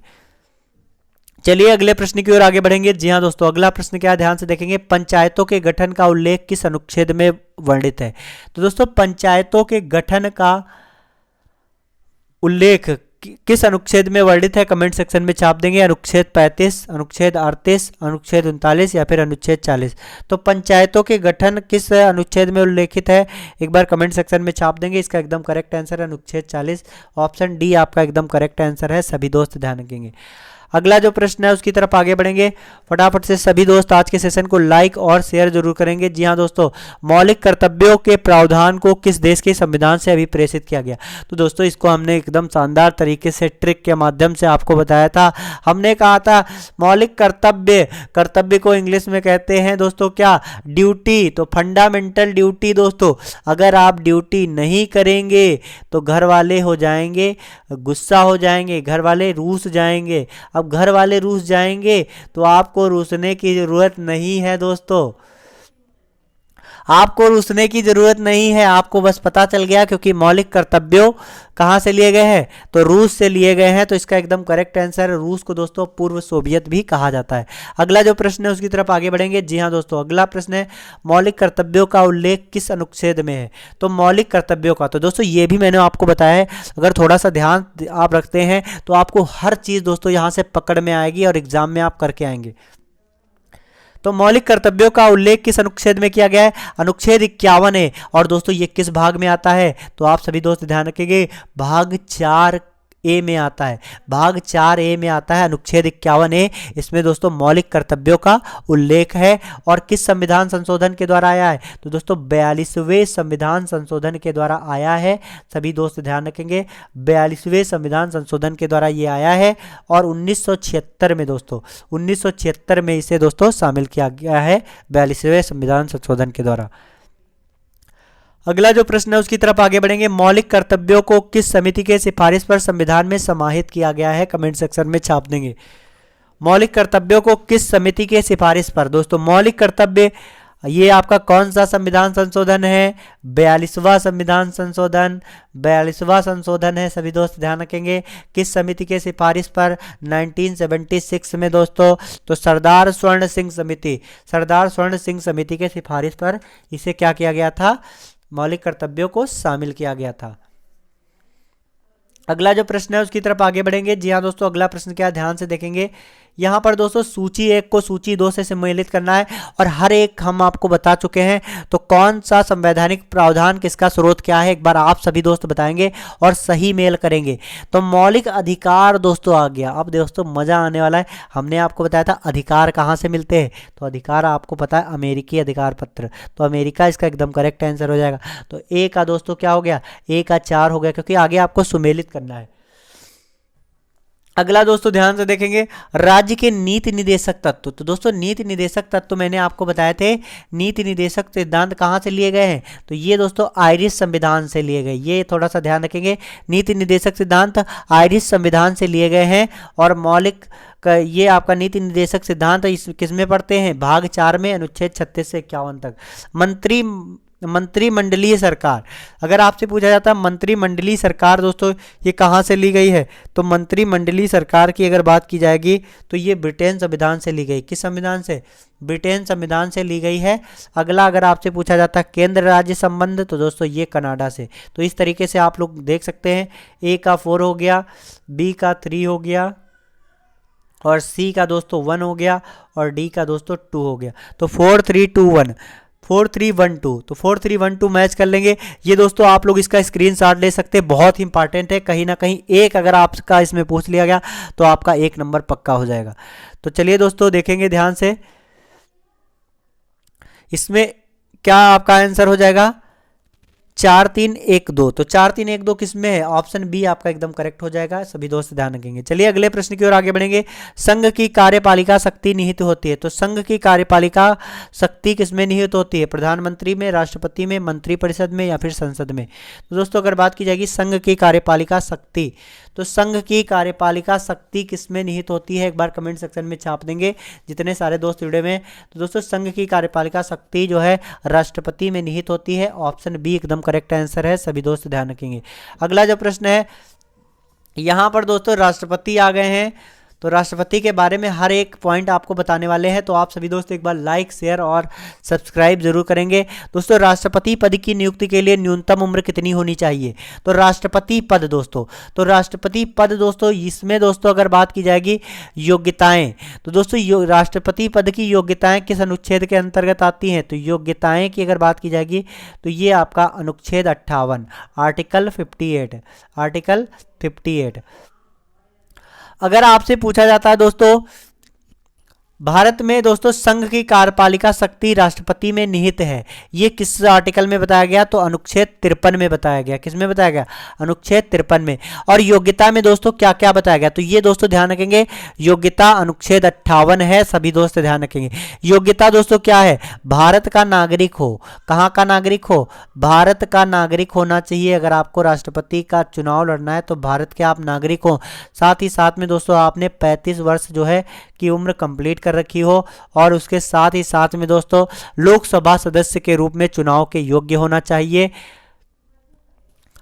और इसके साथ में दोस्तों राष्ट्रपति पद के लिए उम्मीदवार होने वाले जो होते हैं सदस्य, उसमें 50 सदस्य प्रस्तावक के रूप में और 50 सदस्य जो है अनुमोदक के रूप में आवश्यक माने जाते हैं। तो इसका एकदम करेक्ट आंसर क्या हो जाएगा? 35 वर्ष हो जाएगा। Option A is right answer. तो यहाँ पर राष्ट्रपति पद की नियुक्ति दोस्तों आर्टिकल 58 दोस्तों याद रखेंगे। योग्यताएं किसके अंतर्गत आती है? 58 के अंतर्गत आती हैं। अगला जो प्रश्न है उसकी तरफ आगे बढ़ेंगे। राष्ट्रपति के पद की अवधि कितने वर्षों की होती है? कमेंट सेक्शन में छाप देंगे। राष्ट्रपति के पद की अवधि कितने वर्षों की होती है? तो दोस्तों राष्ट्रपति के पद की अवधि की अगर बात की जाएगी तो इनकी पद की अवधि होती है 5 वर्ष। राष्ट्रपति दोस्तों थोड़ा सा समझने का प्रयास करेंगे। राष्ट्रपति की अगर बात की जाएगी तो कार्यपालिका की शक्ति किसमें निहित होती है? अगर आपसे पूछा जाता है कार्यपालिका की शक्ति, कार्यपालिका की शक्ति किसमें निहित होती है? तो कार्यपालिका की शक्ति राष्ट्रपति में निहित होती है। इसे दोस्तों किस में बताया गया?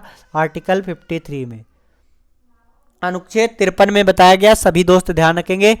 जितने सारे दोस्त जुड़े हुए एक बार लाइक और शेयर जरूर करेंगे। दोस्तों अगला जो प्रश्न है उसकी तरफ आगे बढ़ेंगे। वर्तमान समय में राष्ट्रपति का वेतन कितना है, कमेंट सेक्शन में छाप देंगे। तो दोस्तों वर्तमान समय में इन ऑप्शन में से राष्ट्रपति का वेतन कितना है, लगभग दोस्तों 5 लाख है। सभी दोस्त ध्यान रखेंगे, राष्ट्रपति का वेतन कितना है, 5 लाख है। सभी दोस्त ध्यान रखेंगे, 5 लाख। अगला जो प्रश्न है उसकी तरफ आगे बढ़ेंगे। जी हाँ दोस्तों, अगला प्रश्न है, राष्ट्रपति आंग्ल भारतीय समुदाय से कितने प्रतिनिधियों को लोकसभा में मनोनीत करता है, कमेंट सेक्शन में छाप देंगे। तो दोस्तों राष्ट्रपति आंग्ल भारतीय समुदाय के कितने प्रतिनिधियों को लोकसभा में मनोनीत करता है, इसका सही आंसर क्या होगा, कमेंट सेक्शन में छाप देंगे। तो दोस्तों राष्ट्रपति 2 आंग्ल भारतीय समुदाय के सदस्यों को या फिर प्रतिनिधियों को लोकसभा में मनोनीत करता है। इसे दोस्तों हटा दिया गया है। अब दोस्तों ये आपका हटा दिया गया नए दोस्तों संविधान संशोधन के द्वारा, तो इसे ध्यान रखेंगे। अगला जो प्रश्न है उसकी तरफ आगे बढ़ेंगे। अनुच्छेद 352 किस आपात उपबंध का उल्लेख करता है, कमेंट सेक्शन में छाप देंगे जितने सारे दोस्त जुड़े हुए। अनुच्छेद 352 किस आपात उपबंध का उल्लेख करता है, जितने सारे दोस्त जुड़े हुए एक बार कमेंट सेक्शन में छाप देंगे। अनुच्छेद 352। तो दोस्तों अनुच्छेद 352 की अगर बात की जाएगी तो राष्ट्रीय आपात, वित्तीय आपात या फिर राष्ट्रपति शासक या फिर ऑप्शन डी है दोस्तों ये सभी। तो इसका एकदम करेक्ट आंसर दोस्तों अनुच्छेद 352 की अगर बात की जाएगी तो अनुच्छेद 352 दोस्तों किस कंडीशन में लगाया जाता है, तो राष्ट्रीय आपात जब होता है दोस्तों।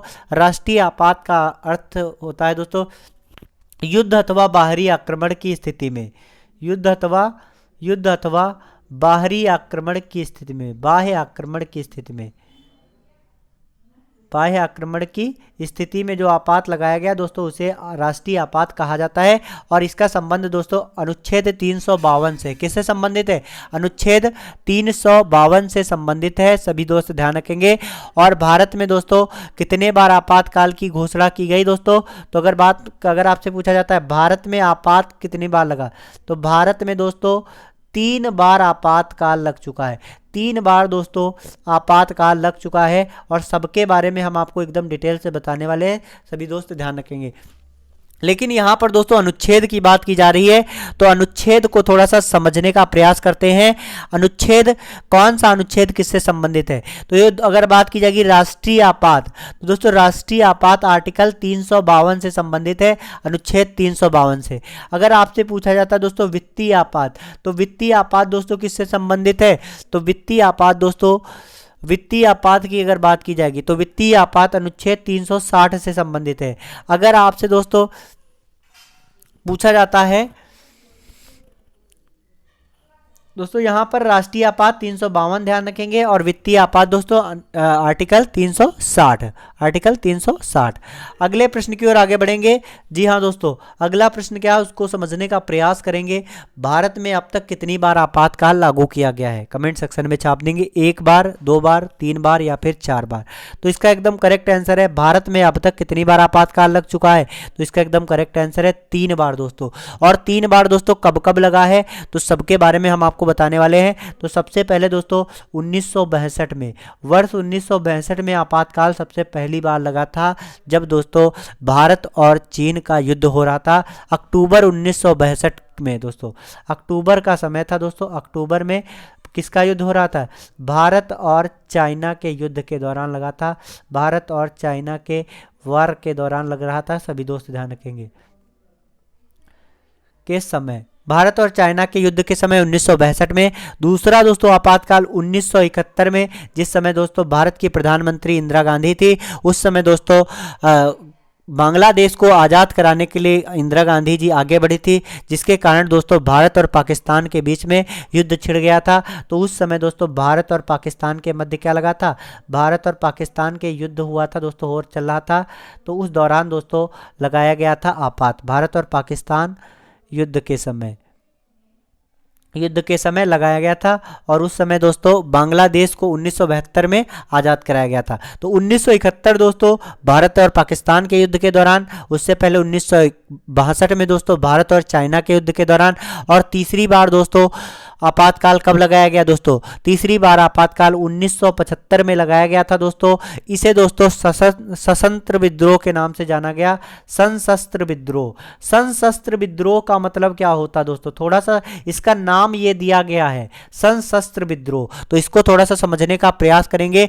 तो आंतरिक अशांति के लिए दोस्तों ये आपातकाल लगाया गया था। तो आंतरिक अशांति के लिए ये आपात लगाया गया था, सभी दोस्त ध्यान रखेंगे। तो इसे आंतरिक अशांति का नाम हटाकर दोस्तों सशस्त्र विद्रोह इसका नाम दे दिया गया। इसके लिए सशस्त्र विद्रोह शब्द का यूज किया गया है। तो ये दोस्तों 3 बार आपातकाल लगा है, इसका स्क्रीनशॉट आप ले सकते हैं, बहुत ही इंपॉर्टेंट है, कहीं ना कहीं दोस्तों छपेगा। अगला जो प्रश्न है उसकी तरफ आगे बढ़ेंगे। राष्ट्रीय आपात की उद्घोषणा का क्या आधार है? युद्ध, बाह्य आक्रमण, सशस्त्र विद्रोह या फिर ये सभी? तो दोस्तों इसका एकदम करेक्ट आंसर है ये सभी। ऑप्शन डी आपका एकदम करेक्ट आंसर है, सभी दोस्त ध्यान रखेंगे। युद्ध के स्थिति में, बाह्य आक्रमण की स्थिति में, साथ ही साथ में सशस्त्र विद्रोह, दोस्तों तीनों स्थितियों में आपातकाल को लगाया जा सकता है। अगला जो प्रश्न है उसकी तरफ आगे बढ़ेंगे, सभी दोस्त ध्यान से देखेंगे, सही आंसर जो है कमेंट सेक्शन में छाप देंगे। वित्तीय आपात का उल्लेख किस अनुच्छेद में किया गया? तो दोस्तों इसका हम आपको बता चुके हैं, फटाफट से कमेंट सेक्शन में छाप देंगे जितने सारे दोस्त जुड़े हुए हैं। वित्तीय आपात का उल्लेख किस अनुच्छेद में? तो वित्तीय आपात हमने आपको क्या बताया था? सबसे पहले हमने आपको बताया था कौन सा आपात? सबसे पहले हमने आपको बताया था युद्धकालीन, युद्ध के दौरान जो आपातकाल लगता है दोस्तों, जिसे हम लोग किस आपात के नाम से जानते हैं? राष्ट्रीय आपात के नाम से जानते हैं। तो उसके लिए अनुच्छेद दोस्तों कौन सा है दोस्तों? उसके लिए अनुच्छेद 352 है। और वित्तीय आपात के लिए कौन सा है? अनुच्छेद 360। तो वित्तीय आपात अनुच्छेद 360। और भारत में अभी एक बार भी नहीं लगा, ये आप लोग नोट कर लीजिए, भारत में एक बार भी नहीं लगा है। अगर आपसे पूछा जाता है भारत में कितनी बार वित्तीय आपात लगा, तो भारत में एक बार भी नहीं लगा, भारत में एक बार भी नहीं लगा है। कौन सा आपात दोस्तों? वित्तीय आपात। तो अनुच्छेद 352 की अगर बात की जाएगी तो ये आपका दोस्तों कौन सा है? राष्ट्रीय आपात। कौन सा है? राष्ट्रीय आपात, राष्ट्रीय आपात। अगला दोस्तों अनुच्छेद 356 अगर बात की जाएगी तो संवैधानिक तंत्र जो विफल हो जाता है उस कंडीशन में जो आपातकाल लगाया जाता है, तो दोस्तों वो अनुच्छेद 356 के दौरान आता है। तो यहाँ पे अनुच्छेद 356, तो ये किस कंडीशन में आपातकाल लगाया जाता है? जब संवैधानिक तंत्र विफल हो जाता है, जब संवैधानिक तंत्र विफल हो जाता है, जब संवैधानिक तंत्र विफल हो जाता है तब दोस्तों राष्ट्रपति का शासन चालू हो जाता है। क्योंकि राष्ट्रपति किसी समय दोस्तों संवैधानिक तंत्र को जो भंग कर सकता है, मंत्रिमंडल को भंग कर सकता है प्रधानमंत्री की सलाह पर। तो उस कंडीशन पर दोस्तों क्या होता है? उस कंडीशन पर दोस्तों आपात लगता है, राष्ट्रपति के हाथ में संपूर्ण शासन आ जाता है देश का।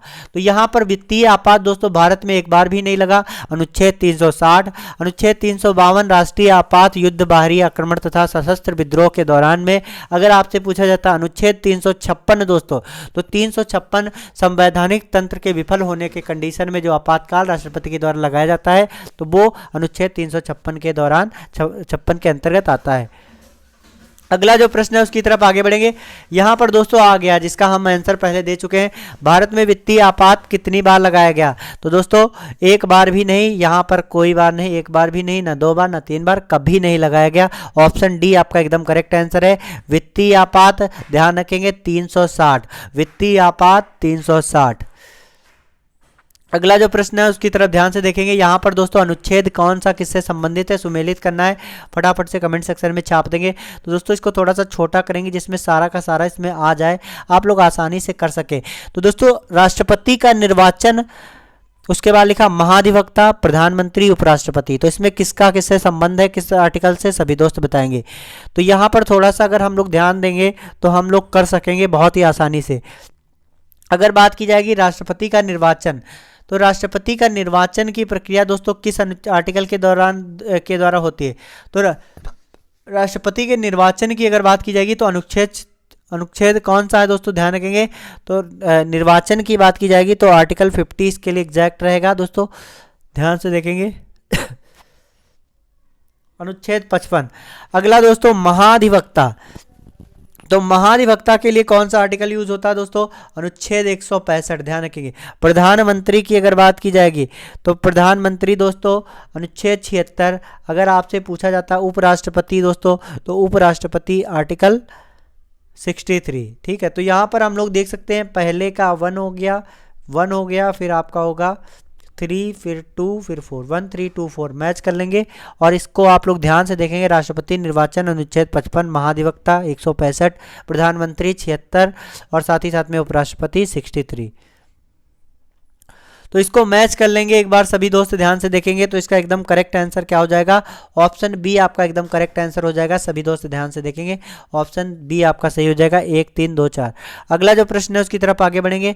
राज्यसभा का पदेन सभापति कौन होता है? तो दोस्तों राज्यसभा का पदेन सभापति आपको पता होना चाहिए, उपराष्ट्रपति होता है। उपराष्ट्रपति। राज्यसभा का पदेन सभापति कौन होता है? उपराष्ट्रपति होता है। और उपराष्ट्रपति का पद दोस्तों कहाँ से लिया गया है? तो उपराष्ट्रपति का पद दोस्तों कहां से लिया गया है? यूएसए से लिया गया है। सभी दोस्त ध्यान रखेंगे। और उपराष्ट्रपति किस आर्टिकल में आता है? तो अभी हमने आपको बताया है उपराष्ट्रपति किस आर्टिकल के अंतर्गत आता है, तो 63 अभी बताया आपको। अगर भूल जाएंगे तो दोस्तों कैसे काम चलेगा। उपराष्ट्रपति यहाँ पर हमने आपको क्या बताया? सबसे पहले हमने आपको बताया उपराष्ट्रपति ये किस देश के संविधान से लिया गया, तो यूएसए से लिया गया, ये यूएसए संयुक्त राज्य अमेरिका। अगला दोस्तों किस आर्टिकल के अंतर्गत उपराष्ट्रपति आता है? तो दोस्तों 63 दोस्तों उपराष्ट्रपति। 63 दोस्तों उपराष्ट्रपति, याद कर लेंगे। अगला दोस्तों अगर बात की जाएगी ये क्या होता है, तो राज्यसभा का पदेन सभापति। राज्यसभा का पदेन सभापति कौन होता है? तो राज्यसभा का पदेन सभापति उपराष्ट्रपति होता है। सभी दोस्त ध्यान रखेंगे। अगला दोस्तों अगर बात की जाएगी उपराष्ट्रपति का अपना त्यागपत्र किसे देता है, तो उपराष्ट्रपति अपना त्यागपत्र किसे देता है? राष्ट्रपति को। किसे देता है? राष्ट्रपति को देता है। अगर आपसे पूछा जाता है दोस्तों उपराष्ट्रपति को, दोस्तों अगर आपसे पूछा जाता है उपराष्ट्रपति को इसका कार्यकाल कितना होता है, दोस्तों कार्यकाल अगर आपसे पूछा जाता है तो कार्यकाल इसका कितना होता है, एक बार कमेंट सेक्शन में छाप देंगे। उपराष्ट्रपति का कार्यकाल कौन सा होता है दोस्तों? उपराष्ट्रपति का कार्यकाल होता है कितने वर्ष का? 5 वर्ष का होता है। सभी दोस्त ध्यान रखेंगे। पहले उपराष्ट्रपति कौन थे, एक बार कमेंट सेक्शन में छाप देंगे। तो दोस्तों पहले उपराष्ट्रपति थे दोस्तों डॉक्टर सर्वपल्ली राधाकृष्णन। कौन थे? डॉक्टर सर्वपल्ली राधाकृष्णन दोस्तों, जिन्हें एस राधाकृष्णन हम लोग कह सकते हैं। और वर्तमान समय में उपराष्ट्रपति कौन है, कमेंट सेक्शन में छाप देंगे जितने सारे दोस्त जुड़े हुए हैं। वर्तमान समय में उपराष्ट्रपति कौन है? अगला जो प्रश्न है उसकी तरफ आगे बढ़ेंगे। भारत में मंत्रिपरिषद के अधिकतर सदस्य लिए जाते हैं कहां से? तो दोस्तों भारत में मंत्रिपरिषद के अधिकतम सदस्य कहां से लिए जाते हैं? तो मंत्रिपरिषद के अधिकतम सदस्य जो हैं लोकसभा से लिए जाते हैं। ऑप्शन ए आपका एकदम करेक्ट आंसर है। अगला जो प्रश्न है उसकी तरफ आगे बढ़ेंगे। यदि प्रधानमंत्री राज्यसभा का सदस्य है तो दोस्तों क्या होगा, इसमें कौन सा ऑप्शन सही होगा? तो दोस्तों यदि प्रधानमंत्री राज्यसभा का सदस्य है तो वह दोस्तों अविश्वास प्रस्ताव की स्थिति में वह अपने पक्ष में मत नहीं दे पाएगा। अगला जो प्रश्न है उसकी तरफ आगे बढ़ेंगे। जी हाँ दोस्तों, निम्नलिखित में से किस प्रधानमंत्री ने लोकसभा में विश्वास मत रखने से पहले ही इस्तीफा दे दिया था? तो इसका सही आंसर क्या होगा, एक बार कमेंट सेक्शन में छाप देंगे जितने सारे दोस्त जुड़े हुए हैं। तो दोस्तों अगर बात की जाएगी किस प्रधानमंत्री ने लोकसभा में विश्वास मत रखने से पहले ही इस्तीफा दे दिया था, तो इनका नाम है दोस्तों मोरारजी देसाई। क्या नाम है दोस्तों? मोरारजी देसाई। अगला दोस्तों प्रधानमंत्री की बात चल रही तो प्रधानमंत्री के बारे में जानना थोड़ा सा दोस्तों बनता है। तो प्रधानमंत्री हमने आपको बताया था किस आर्टिकल के अंतर्गत आते हैं, तो ये दोस्तों अनुच्छेद 75 याद रखेंगे। अनुच्छेद 75 दोस्तों किसके अंतर्गत है? अनुच्छेद 75 किससे संबंधित है? राष्ट्रपति से संबंधित है। इसके अंतर्गत क्या बताया गया दोस्तों? अनुच्छेद 75 के अंतर्गत दोस्तों राष्ट्रपति की प्रधानमंत्री की नियुक्ति है। क्या है? प्रधानमंत्री की नियुक्ति है। और प्रधानमंत्री की नियुक्ति कौन करेगा? राष्ट्रपति करता है दोस्तों। सभी दोस्त ध्यान रखेंगे, प्रधानमंत्री की नियुक्ति कौन करता है? राष्ट्रपति। अगला दोस्तों प्रधानमंत्री किससे संबंधित है? तो आर्टिकल 74 क्या कहता है? सबसे पहले खास जानकारी ये है। तो आर्टिकल 74 दोस्तों कहता है राष्ट्रपति को उसके कार्यों में सहायता देने के लिए। साथ ही साथ में मंत्रिमंडल का सर्वोच्च कौन होता है दोस्तों, प्रमुख कौन होता है, तो प्रधानमंत्री होता है। ये किस में बताया गया, तो आर्टिकल 74 में ये बताया गया। अगला दोस्तों प्रधानमंत्री की बात की जाएगी तो नीति आयोग का अध्यक्ष कौन होता है। नीति आयोग का अगर आपसे पूछा जाता है नीति आयोग का पदेन अध्यक्ष कौन होता है, तो नीति आयोग का पदेन अध्यक्ष प्रधानमंत्री होता है। और साथ ही साथ में दोस्तों अगर आपसे पूछा जाता है प्रधानमंत्री के बारे में दोस्तों, तो प्रधानमंत्री दोस्तों राष्ट्रपति जो है प्रधानमंत्री की सलाह पर अन्य जो मंत्री हैं उनकी नियुक्ति करता है। तो यहाँ पर दोस्तों थोड़ा सा ध्यान से देखेंगे और हर चीज़ को तैयार करेंगे बहुत अच्छे तरीके से। अगला ध्यान से देखेंगे, किस राज्यसभा का सदस्य उसका सदस्य नहीं होता, किस सभा का सदस्य उसका सदस्य नहीं होता है, राज्यसभा, लोकसभा, विधानसभा या फिर दोस्तों विधान परिषद। सही आंसर क्या होगा कमेंट सेक्शन में छाप देंगे। इसका एकदम करेक्ट आंसर है राज्यसभा। अगला जो प्रश्न है उसकी तरफ आगे बढ़ेंगे, लोकसभा अध्यक्ष का चुनाव कौन करता है। तो दोस्तों लोकसभा अध्यक्ष का चुनाव कौन करता है, तो लोकसभा अध्यक्ष का चुनाव लोकसभा के सदस्य करते हैं। ऑप्शन ए आपका एकदम करेक्ट आंसर है, सभी दोस्त ध्यान रखेंगे। अगला जो प्रश्न है उसकी तरफ आगे बढ़ेंगे, फटाफट से आप सभी लोग लाइक और शेयर जरूर करेंगे। भारतीय संसद में संयुक्त अधिवेशन की अध्यक्षता कौन करता है। भारतीय संसद में संयुक्त अधिवेशन की अध्यक्षता कौन करता है। दोस्तों भारतीय संसद में संयुक्त अधिवेशन की अध्यक्षता लोकसभा का अध्यक्ष दोस्तों, जिसे दोस्तों क्या कहते हैं, स्पीकर करता है। वर्तमान समय में कौन है दोस्तों, तो इनका नाम क्या है कमेंट सेक्शन में छाप देंगे। वर्तमान समय में दोस्तों संसद के स्पीकर कौन है कमेंट सेक्शन में छाप देंगे। लोकसभा के अध्यक्ष कौन है, ओम बिड़ला है, सभी दोस्त ध्यान रखेंगे। वर्तमान समय में अध्यक्ष कौन है, ओम बिड़ला है, सभी दोस्त ध्यान रखेंगे। संसद में दोस्तों कितने सदन होते हैं कमेंट सेक्शन में छाप देंगे। दोस्तों संसद में अगर सदन पूछे जाते हैं तो 2 सदन होते हैं, कौन कौन से, एक तो आपका होता है लोकसभा, दूसरा आपका होता है राज्यसभा। तो संसद में आप लोग ध्यान रखेंगे लोकसभा और राज्यसभा। लोकसभा दोस्तों संसद किस अनुच्छेद है, तो ये 79 हो गया, राज्यसभा आपका हो गया 80 और लोकसभा आपका क्या होता है 81। ये आर्टिकल है, सभी दोस्त ध्यान रखेंगे। इसको ट्रिक है सरला दोस्तों, सरला से आप लोग याद रखेंगे, सरला तो इधर से याद रखेंगे 79, 80, 81। सा से संसद 79, रा से राज्यसभा 80, ला से लोकसभा दोस्तों 81। तो इस तरीके से याद रखेंगे आसानी से, जिस तरीके से आपको याद रहे ज़्यादा समय तक। अगला जो प्रश्न है उसकी तरफ आगे बढ़ेंगे। जी हाँ दोस्तों, राज्यपाल का मुख्य सलाहकार कौन रहता है कमेंट सेक्शन में छाप देंगे। राज्यपाल का मुख्य सलाहकार कौन रहता है, एक बार सभी दोस्त कमेंट सेक्शन में छाप देंगे।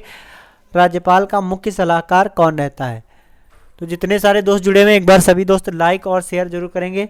राज्यपाल का मुख्य सलाहकार कौन होता है, तो राज्यपाल का मुख्य सलाहकार की अगर बात की जाएगी दोस्तों, तो राज्यपाल का मुख्य सलाहकार मुख्यमंत्री होता है। कौन होता है, मुख्यमंत्री होता है, सभी दोस्त ध्यान रखेंगे। अगला जो प्रश्न है उसकी तरफ आगे बढ़ेंगे दोस्तों, एक बार सभी दोस्त लाइक शेयर और सब्सक्राइब जरूर करेंगे। जितने सारे दोस्त जुड़े हुए सभी को एक बार लाइक शेयर और सब्सक्राइब जरूर करना है। तो राज्यपाल की अगर बात की जाएगी दोस्तों, राज्यपाल की नियुक्ति कौन करता है, तो राज्यपाल का सलाहकार तो मुख्यमंत्री होता है, लेकिन नियुक्ति कौन करता है, तो राज्यपाल की नियुक्ति राष्ट्रपति करता है। यहाँ पर ध्यान रखेंगे।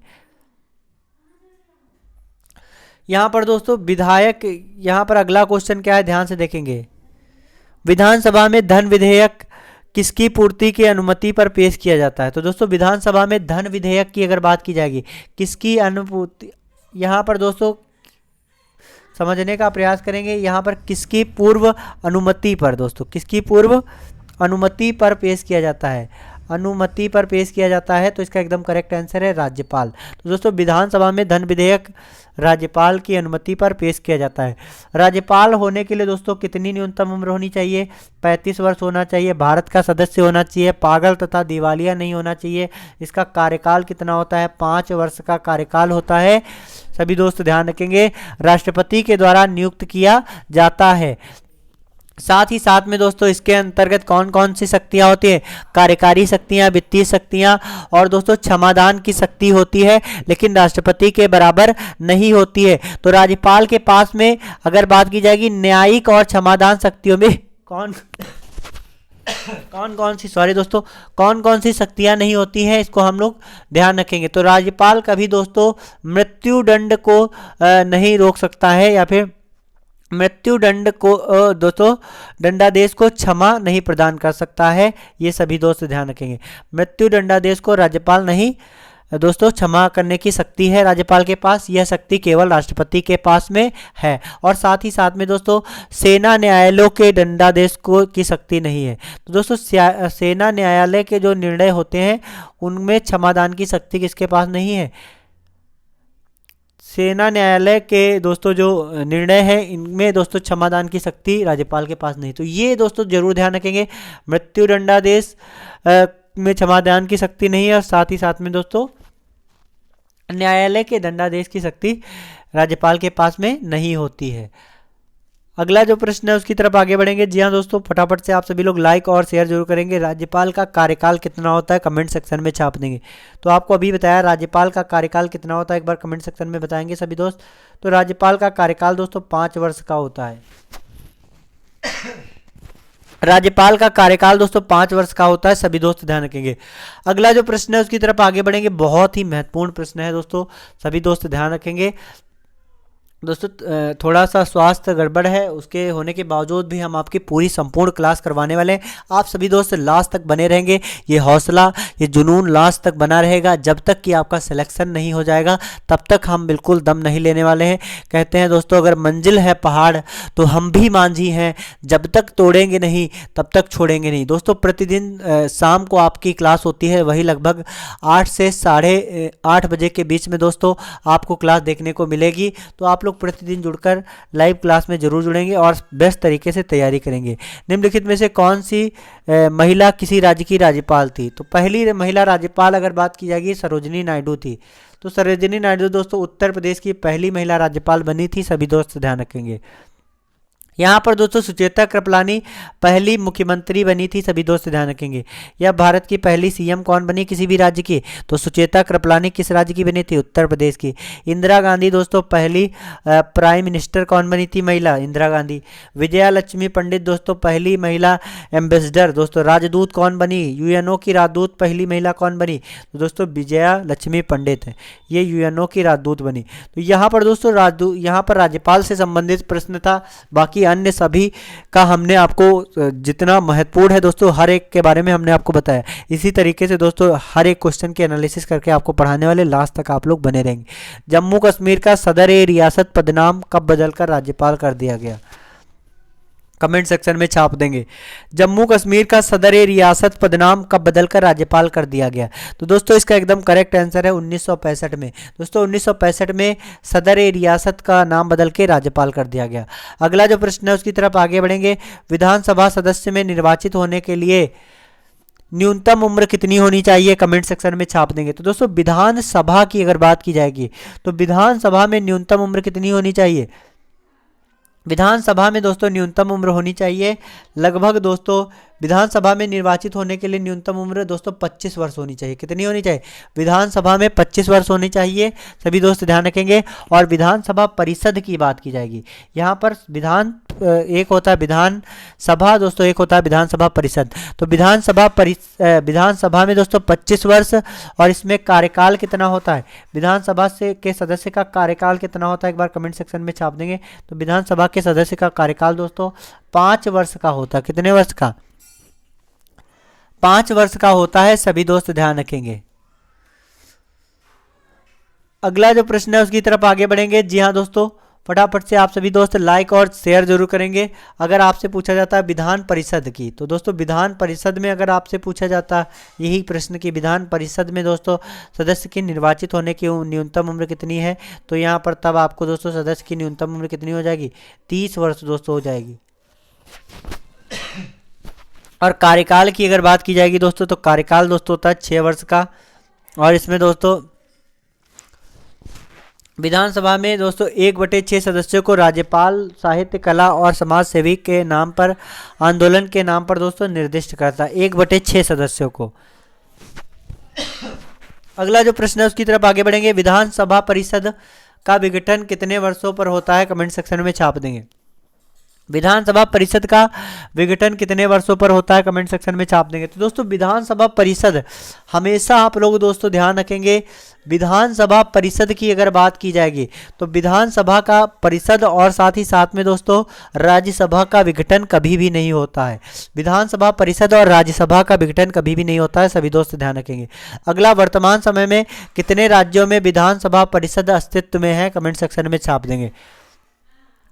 तो दोस्तों वर्तमान समय में कितने राज्यों में विधानसभा परिषद अस्तित्व में है, कमेंट सेक्शन में छाप देंगे। तो दोस्तों इसका एकदम करेक्ट आंसर क्या है, कमेंट सेक्शन में छाप देंगे। जितने सारे दोस्त जुड़े हैं तो इसका एकदम करेक्ट आंसर है 7 राज्यों में। और 7 राज्य दोस्तों, इसकी एक ट्रिक है जिसको हमने शॉर्ट वीडियोस में डाला है, तो आप वहां पर जाके देख सकते हैं।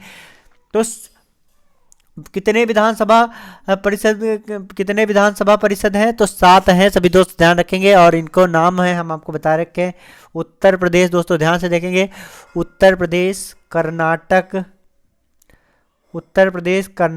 बिहार, सभी नाम याद कर लेंगे दोस्तों। उत्तर प्रदेश, कर्नाटक, बिहार, आंध्र प्रदेश, महाराष्ट्र, तेलंगाना।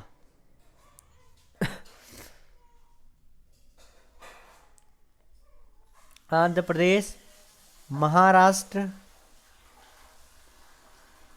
और दोस्तों कौन सा है, तेलंगाना। तो यहाँ पर ध्यान से देखेंगे कितने हो गए, 1 2 3 4 5 6। तो दोस्तों कौन कौन से हैं, उत्तर प्रदेश, कर्नाटक, जम्मू कश्मीर। तो दोस्तों यहाँ पर जम्मू कश्मीर छूट गया। तो ये आपके टोटल कितने हो गए, 7 विधानसभा परिषद। अगला जो प्रश्न है उसकी तरफ आगे बढ़ेंगे। संविधान की व्याख्याकार और संरक्षक कौन है, कमेंट सेक्शन में छाप देंगे। संविधान के व्याख्याकार और संरक्षक कौन है, एक बार कमेंट सेक्शन में छाप देंगे। तो दोस्तों संविधान के व्याख्याकार और संरक्षक कौन है, सर्वोच्च न्यायालय संविधान का व्याख्याकार और संरक्षक है। ऑप्शन सी एकदम करेक्ट आंसर है, सभी दोस्त ध्यान रखेंगे। अगला जो प्रश्न है दोस्तों ध्यान से देखेंगे, निम्नलिखित में से किसके मामले उच्च न्यायालय व उच्चतम न्यायालय दोनों की अधिकारिता में आते हैं। तो इसका एकदम करेक्ट आंसर है दोस्तों, सही आंसर है मूल अधिकारों का संरक्षण। मूल अधिकारों के संरक्षण के दोस्तों मामले उच्च न्यायालय व उच्चतम न्यायालय दोनों के अधिकारों में आते हैं। अगला जो प्रश्न है ध्यान से देखेंगे, सही आंसर जो है कमेंट सेक्शन में छाप देंगे। निम्नलिखित में से किस वाद में उच्चतम न्यायालय ने संविधान के मूल ढांचे का सिद्धांत प्रतिपादित किया। तो दोस्तों मूल ढांचे का सिद्धांत प्रतिपादित किस वाद के उच्चतम न्यायालय में हुआ था दोस्तों, तो कौन सा वाद है, कमेंट सेक्शन में छाप देंगे। तो इसका एकदम करेक्ट आंसर है केशवानंद भारती वाद। दोस्तों इसके बाद दोस्तों संविधान के मूल ढांचे का सिद्धांत का प्रतिपादन किया गया था। अगला जो प्रश्न है उसकी तरफ आगे बढ़ेंगे। सभी दोस्त हर एक क्वेश्चन को बहुत ध्यान से देखेंगे और सही आंसर जो है कमेंट सेक्शन में चिपका देंगे। अगला जो प्रश्न है, वर्तमान में सर्वोच्च न्यायालय में मुख्य न्यायाधीश के अतिरिक्त कितने न्यायाधीशों का प्रावधान किया जाता है। दोस्तों वर्तमान समय में सर्वोच्च न्यायालय में मुख्य न्यायाधीशों के अतिरिक्त दोस्तों लगभग 30 अतिरिक्त न्यायाधीशों का प्रावधान किया जाता है। अगला जो प्रश्न है उसकी तरफ आगे बढ़ेंगे। भारत के तदर्थ न्यायाधीशों की नियुक्ति किस देश की प्रणाली से प्रेरित है, कमेंट सेक्शन में छाप देंगे। भारत के तदर्थ न्यायाधीशों की नियुक्ति किस देश की प्रणाली से प्रेरित है, एक बार कमेंट सेक्शन में छाप देंगे। तो दोस्तों तदर्थ न्यायाधीशों की नियुक्ति ये दोस्तों आपकी फ्रांस से लिया गया है। अगला प्रश्न क्या है उसकी तरफ आगे बढ़ेंगे। उच्चतम न्यायालय की न्यायाधीशों की नियुक्ति कौन करता है, कमेंट सेक्शन में छाप देंगे। तो दोस्तों उच्च न्यायालय की न्यायाधीशों की नियुक्ति की अगर बात की जाएगी तो उच्च न्यायालय की न्यायाधीशों की नियुक्ति राष्ट्रपति करता है। सभी दोस्त ध्यान रखेंगे, कौन करता है, राष्ट्रपति।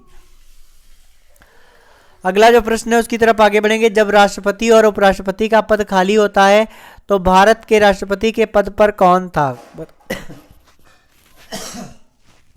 कमेंट सेक्शन में छाप देंगे। सही आंसर क्या होगा, ध्यान से सुनेंगे और सही आंसर छाप देंगे। जब राष्ट्रपति और उपराष्ट्रपति का पद खाली हो तो उस कंडीशन में भारत के राष्ट्रपति के पद पर कौन होता है, प्रधानमंत्री, भारत का मुख्य न्यायाधीश, लोकसभा का अध्यक्ष या फिर उपरोक्त में से कोई नहीं। तो इसका एकदम करेक्ट आंसर है भारत का मुख्य न्यायाधीश। उस समय राष्ट्रपति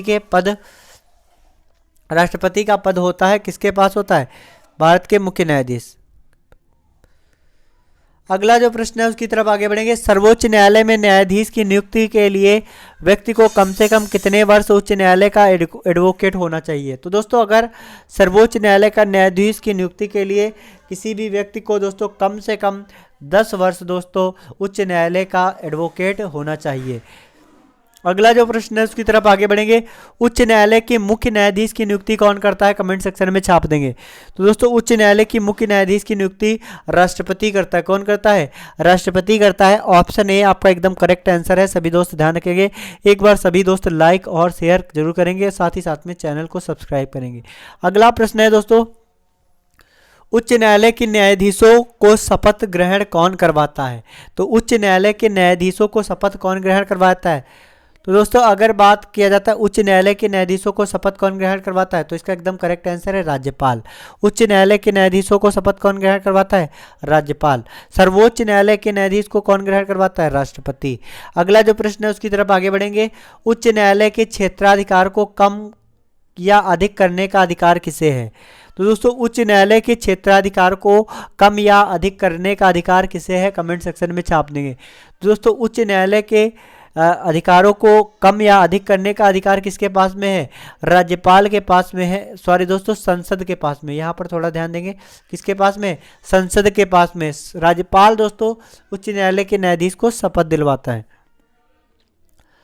अगला जो प्रश्न है उसकी तरफ आगे बढ़ेंगे। जी हाँ दोस्तों, उच्च न्यायालय के न्यायाधीशों के आचरण पर बहस की जा सकती है, संसद में, विधानसभा में, लोकसभा में, या फिर इनमें से कोई नहीं। तो दोस्तों सही आंसर क्या होगा, एक बार कमेंट सेक्शन में छाप देंगे।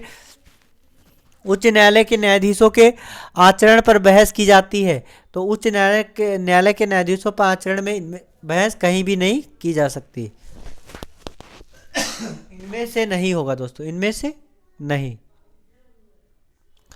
अगला दोस्तों, निम्नलिखित में से कौन सा सही सुमेलित नहीं है, कमेंट सेक्शन में छाप देंगे जितने सारे दोस्त जुड़े हुए हैं। तो दोस्तों कर्नाटक उच्च न्यायालय कहाँ पर है, बंगलुरु में, एकदम करेक्ट आंसर है। अगला दोस्तों, मध्य उच्च न्यायालय, ये भोपाल में नहीं है, तो यही आपका गलत सुमेलित है। सभी दोस्त ध्यान रखेंगे। तो यहाँ पर दोस्तों ऑप्शन बी आपका एकदम करेक्ट आंसर है, बाकी आपका सही सभी हैं। अगला जो प्रश्न है उसकी तरफ आगे बढ़ेंगे, फटाफट से आप सभी लोग लाइक और शेयर करेंगे। नवसृजित उच्च न्यायालय कहाँ पर है, कमेंट सेक्शन में छाप देंगे। तो दोस्तों अभी हाल ही में कहाँ पर उच्च न्यायालय बनाया गया, तो नवसृजित उच्च न्यायालय की अगर बात पूछी जाती है तो तेलंगाना इसका एकदम करेक्ट आंसर है। तेलंगाना की राजधानी क्या है, हैदराबाद। क्या है दोस्तों, हैदराबाद है। सभी दोस्त ध्यान रखेंगे। अगला जो प्रश्न है उसकी तरफ आगे बढ़ेंगे। जी हाँ दोस्तों, भारत में महान्यायवादी की नियुक्ति कौन करता है, कमेंट सेक्शन में छाप देंगे। भारत में महान्यायवादी की नियुक्ति कौन करता है, प्रधानमंत्री, राष्ट्रपति, उपराष्ट्रपति, या फिर लोकसभा के अध्यक्ष।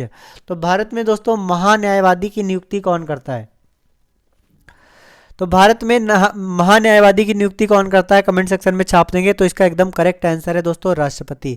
भारत में महान्यायवादी की नियुक्ति कौन करता है, राष्ट्रपति करता है। ऑप्शन बी आपका एकदम करेक्ट आंसर है। सभी दोस्त ध्यान रखेंगे, भारत में महान्यायवादी की नियुक्ति राष्ट्रपति करता है। अगला दोस्तों ध्यान से देखेंगे, संस्थान और उनके संबंधित अनुच्छेद। तो दोस्तों यहाँ पर सही सुमेलित करना है और इसके बाद आपको दोस्तों कूट को चुनना है। तो दोस्तों भारत का नियंत्रण एवं महालेखा परीक्षक किस अनुच्छेद के अंतर्गत आता है, तो इसका एकदम करेक्ट आंसर है अनुच्छेद 148। उसके बाद दोस्तों वित्त आयोग की अगर बात की जाएगी तो वित्त आयोग अनुच्छेद 280 के अंतर्गत आता है। अगर आपसे पूछा जाता है दोस्तों प्रशासनिक अधिकरण, तो ये दोस्तों किसके अंतर्गत आता है, प्रशासनिक अधिकरण दोस्तों किसके अंतर्गत आता है, एक बार कमेंट सेक्शन में छाप देंगे। तो प्रशासनिक अधिकरण अनुच्छेद 323 ए। संघ लोक सेवा आयोग दोस्तों, ये दोस्तों अनुच्छेद 315। सभी दोस्त ध्यान रखेंगे। तो यहाँ पर अगर हम मैच करवाएंगे तो पहले का दोस्तों तीसरा है, फिर उसके बाद बी का दूसरा है, और सी का दोस्तों है चौथा, और डी का पहला। तो 3 2 4 1 जो होगा वही आपका एग्जैक्ट आंसर होगा। तो मैच करेंगे एक बार सभी दोस्त, 3 2 4 1। तो ऑप्शन ए आपका एकदम करेक्ट आंसर है। सभी दोस्त ध्यान रखेंगे। अगले प्रश्न की ओर आगे बढ़ेंगे। जी हाँ, पंचायती राज का संवैधानिक दर्जा किस संविधान संशोधन द्वारा प्रदान किया गया था। पंचायती राज को संवैधानिक दर्जा किस संविधान संशोधन के द्वारा प्रदान किया गया। तो पंचायती राज दोस्तों एक बार कमेंट सेक्शन में छाप देंगे जितने सारे दोस्त जुड़े हुए। पंचायती राज, तो दोस्तों पंचायती राज को किस संविधान संशोधन के द्वारा दर्जा दिया गया था, एक बार कमेंट सेक्शन में छाप देंगे जितने सारे दोस्त जुड़े हुए। एक बार सभी दोस्त लाइक और शेयर जरूर करेंगे। तो पंचायती राज किस संविधान संशोधन के अंतर्गत आता है, इसका एकदम करेक्ट आंसर है दोस्तों 73वां संविधान संशोधन, पंचायती राज व्यवस्था। ऑप्शन बी आपका एकदम करेक्ट आंसर है। सभी दोस्त ध्यान रखेंगे, ऑप्शन बी आपका एकदम करेक्ट आंसर है। चलिए अगले प्रश्न की ओर आगे बढ़ेंगे। जी हाँ दोस्तों, अगला प्रश्न है, नगर पालिका के संवैधानिक दर्जा किस संविधान संशोधन के द्वारा दिया गया है, कमेंट सेक्शन में छाप देंगे। तो दोस्तों नगर पालिका अगर आपसे पूछा जाता है तो नगर पालिका आपका है 74। तो नगर पालिका आपका 74 है और आपका पंचायती राज व्यवस्था 73। अगला जो प्रश्न है उसकी तरफ आगे बढ़ेंगे। लोकसभा एवं विधानसभा चुनाव में मतदाताओं की आयु 21 वर्ष से घटाकर 18 वर्ष किस संविधान संशोधन के द्वारा की गई थी, कमेंट सेक्शन में छाप देंगे। जितने सारे दोस्त जुड़े हुए हैं एक बार लाइक और शेयर जरूर करेंगे, फटाफट से सभी दोस्त लाइक और शेयर जरूर करेंगे। तो किस संविधान संशोधन के द्वारा मताधिकार की आयु जो है या फिर मतदाताओं की आयु 21 वर्ष से घटाकर 18 वर्ष कर दी गई थी? तो इसका एकदम करेक्ट आंसर है दोस्तों अनुच्छेद 61 दोस्तों। यहाँ पर दोस्तों अनुच्छेद आर्टिकल 62 होगा यहाँ पर, ठीक है। ऑप्शन ए आपका एकदम करेक्ट आंसर है, सभी दोस्त ध्यान रखेंगे। लेकिन दोस्तों यहाँ पर आप थोड़ा सा ध्यान से देखेंगे, अनुच्छेद 62 की अगर बात की जाएगी तो 62 का संबंध इसमें नहीं है, 61 ही हमको लग रहा है एग्जैक्ट इसका होगा। एक बार देखते हैं। तो अगर बात की जाएगी 21 से 18 तक, तो 21 से 18 तक दोस्तों ये कब हुआ था? तो दोस्तों ये इसका एग्जैक्ट आंसर 61वां संविधान संशोधन ही हमको लग रहा है। बाकी यही आपका एकदम करेक्ट आंसर है, ठीक है, कोई डाउट नहीं है। तो 61वां संविधान संशोधन याद करेंगे, इसमें से कोई ऑप्शन नहीं है, ये ऑप्शन से आपका गलत हो जाता। तो 21 से घटाकर 18 वर्ष मतदाताओं की उम्र किस संविधान संशोधन के द्वारा की गई है दोस्तों? तो 61वां संविधान संशोधन, ध्यान रखेंगे। अगला दोस्तों मंत्री परिषद की संख्या, ध्यान से देखेंगे। मंत्री परिषद की संख्या निर्धारित किस संविधान संशोधन के द्वारा की गई है, कमेंट सेक्शन में छाप देंगे। मंत्री परिषद की संख्या का निर्धारण किस संविधान संशोधन के द्वारा की गई है? तो मंत्री परिषद की संख्या का निर्धारण दोस्तों 91 संविधान संशोधन से की गई है। तो यहाँ पर थोड़ा आपका हम ऐड करके आपको बताते हैं, सभी दोस्त ध्यान से देखेंगे। 91वां संविधान संशोधन किससे संबंधित है? मंत्री परिषद की संख्या का निर्धारण से। अगर आपसे पूछा जाता है दोस्तों 92वां संविधान संशोधन, दोस्तों 92वां संविधान संशोधन, तो दोस्तों इसमें 8वीं अनुसूची में क्या जोड़ा गया था, सभी दोस्त ध्यान रखेंगे। 8वीं अनुसूची में नई भाषाओं को जोड़ा गया था, सभी दोस्त ध्यान रखेंगे। कौन कौन सी भाषाएं थी? तो बोडो, ध्यान से देखेंगे, बोडो, डोंगरी, मैथिली और संथाली। बोडो, मैथिली, डोंगरी और संथाली भाषा, डोंगरी और संथाली भाषा, इन्हें दोस्तों किस संविधान संशोधन के द्वारा 8वीं अनुसूची में शामिल किया गया? तो भाषाओं के नाम भी याद रखेंगे, संविधान संशोधन भी याद रखेंगे। 92वां संविधान संशोधन 8वीं अनुसूची में बोडो, मैथिली, डोंगरी, संथाली भाषा को सम्मिलित किया गया। अगर आपसे पूछा जाता है 93वां संविधान संशोधन, तो दोस्तों इसमें ओबीसी वर्ग के बच्चों को सरकारी व निजी संस्थानों में लगभग दोस्तों 27% का आरक्षण ओबीसी वर्ग के छात्रों को मिला है, सभी दोस्त ध्यान रखेंगे। ओबीसी वर्ग का आरक्षण, ओबीसी वर्ग का आरक्षण किससे संबंधित है? तो ओबीसी वर्ग का आरक्षण की अगर बात की जाएगी तो ये आपका अनुच्छेद 93 से संबंधित है, सभी दोस्त ध्यान रखेंगे, अनुच्छेद 93। अगला जो प्रश्न है उसकी तरफ आगे बढ़ेंगे। फटाफट से आप सभी लोग आज के सेशन को लाइक और शेयर जरूर करेंगे, बहुत ही महत्वपूर्ण है आज का सेशन। ये दोस्तों देखो आ गया, अब आपका इसमें सही आंसर क्या होगा एक बार कमेंट सेक्शन में छाप देंगे। 92वें संविधान संशोधन में दोस्तों भारतीय संविधान में किन भाषाओं को शामिल किया गया? तो इसमें हमने आपको बताया था डोंगरी, मैथिली, बोडो और संथाल भाषा, ये 4 भाषाएं हैं जिन्हें शामिल किया गया था। तो ऑप्शन ए आपका एकदम करेक्ट आंसर है, 92वां संविधान संशोधन। सभी दोस्त ध्यान रखेंगे, बहुत ही महत्वपूर्ण है दोस्तों।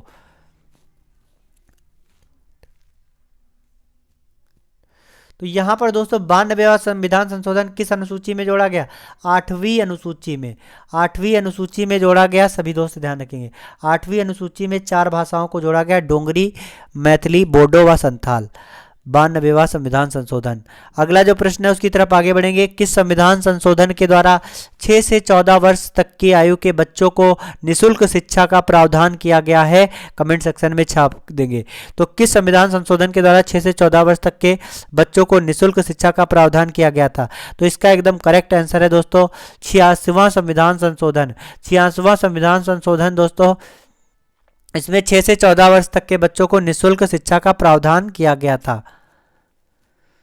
फटाफट से आप सभी दोस्त आज के सेशन को लाइक और शेयर जरूर करेंगे अपने सभी दोस्तों तक। अगला जो प्रश्न है उसकी तरफ आगे बढ़ेंगे। जी हाँ दोस्तों, अगला प्रश्न क्या, ध्यान से देखेंगे। पंथ निरपेक्षता, समाजवादी और अखंडता शब्द को किस संविधान संशोधन के द्वारा जोड़ा गया था? एक बार कमेंट सेक्शन में छाप देंगे। तो दोस्तों संविधान के प्रस्तावना में 3 शब्द जोड़े गए थे। कौन कौन से दोस्तों? पंथ निरपेक्ष, समाजवाद और दोस्तों आपका अखंडता। तो ये 3 शब्द दोस्तों किस संविधान संशोधन के द्वारा जोड़े गए थे? एक बार कमेंट सेक्शन में छाप देंगे। इसका एकदम करेक्ट आंसर है 42वां संविधान संशोधन। दोस्तों 42वां संविधान संशोधन, इसमें प्रस्तावना में दोस्तों 3 शब्द जोड़े गए थे। तीनों आप लोग याद कर लीजिए, बहुत ही महत्वपूर्ण है, पंथ निरपेक्ष, समाजवाद और अखंडता। अगला दोस्तों अगर आपसे पूछा जाता है 44वां संविधान संशोधन, यहाँ पर ध्यान से देखेंगे, बहुत ही महत्वपूर्ण है। तो 44वां संविधान संशोधन किससे संबंधित है? तो 44वां संविधान संशोधन दोस्तों मौलिक अधिकार को समाप्त कर दिया गया। सभी दोस्त ध्यान रखेंगे, मौलिक अधिकार को समाप्त कर दिया गया। मौलिक अधिकार को क्या किया गया था? मौलिक अधिकार को समाप्त कर दिया गया था। सभी दोस्त ध्यान रखेंगे, किस संविधान संशोधन के द्वारा? 44वें संविधान संशोधन के द्वारा इसे समाप्त कर दिया गया। अगला जो प्रश्न है उसकी तरफ आगे बढ़ेंगे। एक बार सभी दोस्त लाइक और शेयर जरूर करेंगे। अगला प्रश्न क्या है, ध्यान से देखेंगे। संविधान में सहकारी समिति शब्द किस संविधान संशोधन के द्वारा जोड़ा गया? सहकारी समिति शब्द किस संविधान संशोधन के द्वारा जोड़ा गया? एक बार कमेंट सेक्शन में छाप देंगे। तो दोस्तों इसका एकदम करेक्ट आंसर है 97वें संविधान संशोधन में दोस्तों सहकारी समितियां शब्द का जोड़ा गया। अगला दोस्तों अगर आपसे पूछा जाता है, सभी दोस्त ध्यान से देखेंगे, 99वां संविधान संशोधन किससे संबंधित है? तो राष्ट्रपति नियुक्ति आयोग के गठन से संबंधित है। सभी दोस्त ध्यान रखेंगे।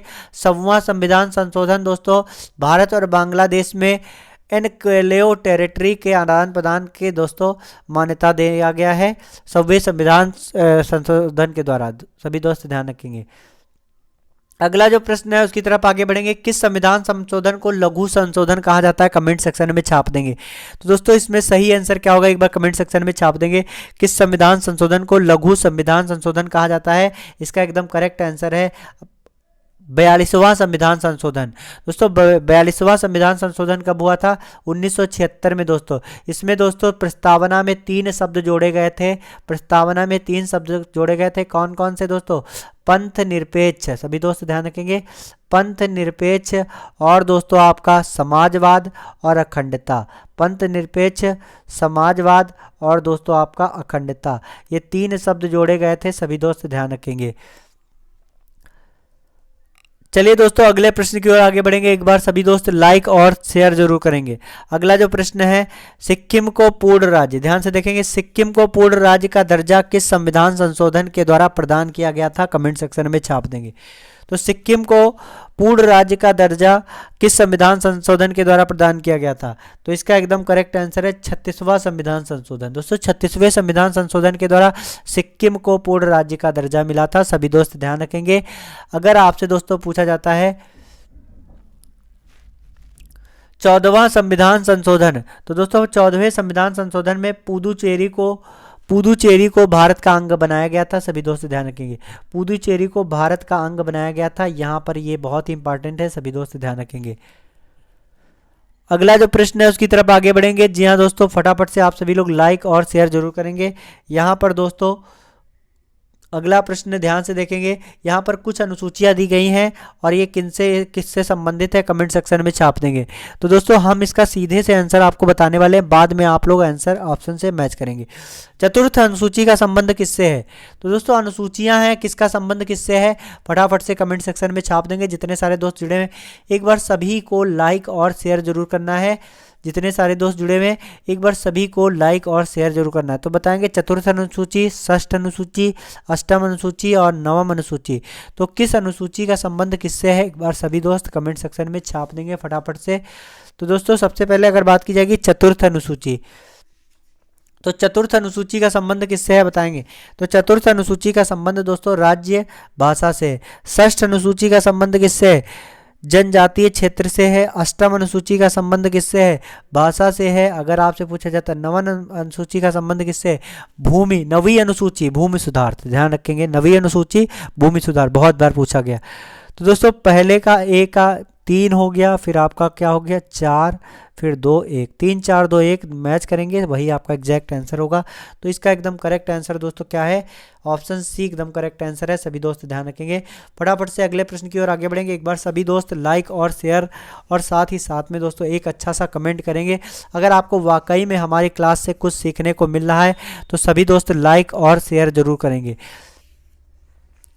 यहाँ पर दोस्तों अगला प्रश्न क्या है, ध्यान से देखेंगे। केंद्र राज्य संबंध किस अनुसूची में है?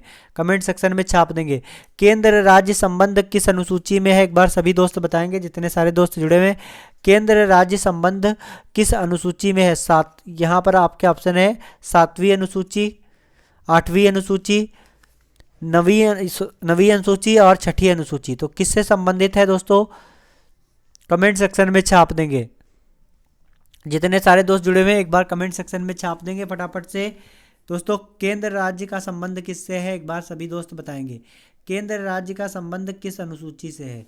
तो केंद्र राज्य का संबंध किस अनुसूची से है? सभी दोस्त एक बार कमेंट सेक्शन में छाप देंगे। तो यहाँ पर दोस्तों जो अनुसूचियाँ हैं हम इनके सबके बारे में आपको बताने वाले हैं। अगर बात की जाएगी 7वीं अनुसूची, तो ध्यान से देखेंगे 7वीं अनुसूची का संबंध किससे है? तो इनका संबंध दोस्तों संघ सूची राज्य सूची से है। सभी दोस्त ध्यान देंगे, किससे संबंधित है? संघ सूची राज्य सूची से संबंधित है, यही 7वीं अनुसूची। अगर 8वीं अनुसूची बात की जाएगी तो इसमें दोस्तों 22 भाषाओं का उल्लेख किया गया है, 22 भाषाओं का उल्लेख किया गया है। अगर आपसे पूछा जाएगा 6ठी अनुसूची, तो दोस्तों 6ठी अनुसूची के अंतर्गत दोस्तों जनजातीय क्षेत्रों के प्रशासन के बारे में प्रावधान, ध्यान रखेंगे जनजातीय क्षेत्र के प्रशासन के बारे में प्रावधान। और इसमें कौन कौन से राज्य आते हैं दोस्तों? असम, मेघालय, त्रिपुरा। ध्यान रखेंगे असम, मेघालय और त्रिपुरा इसमें राज्य आते हैं। सभी दोस्त ध्यान रखेंगे। और इसमें दोस्तों मिजोरम राज्य भी आता है। अगर बात की जाएगी 9वीं अनुसूची किससे संबंधित है? तो 9वीं अनुसूची दोस्तों किससे संबंधित है? कमेंट सेक्शन में छाप देंगे जितने सारे दोस्त जुड़े हुए हैं। 9वीं अनुसूची का संबंध किससे? तो 9वीं अनुसूची का संबंध दोस्तों भूमि सुधार से है। सभी दोस्त ध्यान रखेंगे, किससे संबंधित है? भूमि सुधार से संबंध है। तो इसका एकदम करेक्ट आंसर हो जाएगा 7वीं अनुसूची। सभी दोस्त ध्यान रखेंगे 7वीं अनुसूची इसका एकदम करेक्ट आंसर हो जाएगा। एक बार सभी दोस्त लाइक और शेयर जरूर करेंगे।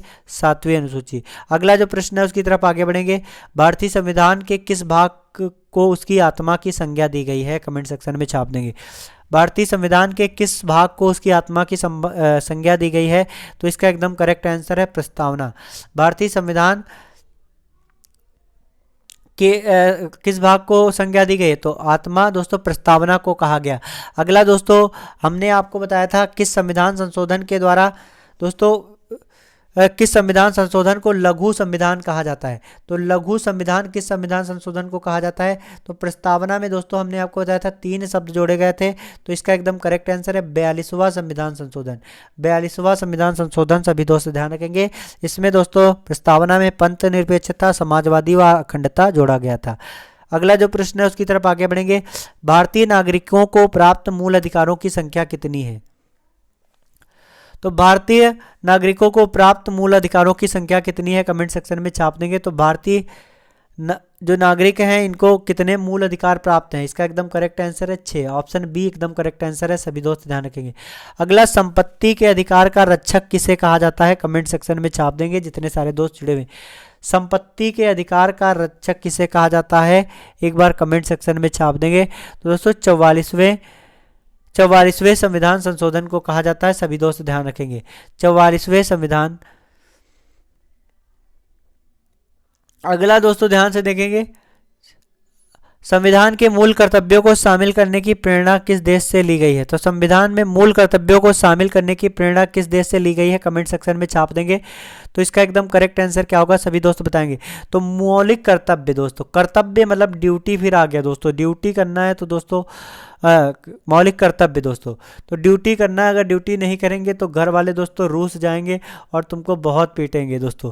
तो ड्यूटी नहीं करोगे तो ड्यूटी करने भैया जाना, तो रूसने मत देना।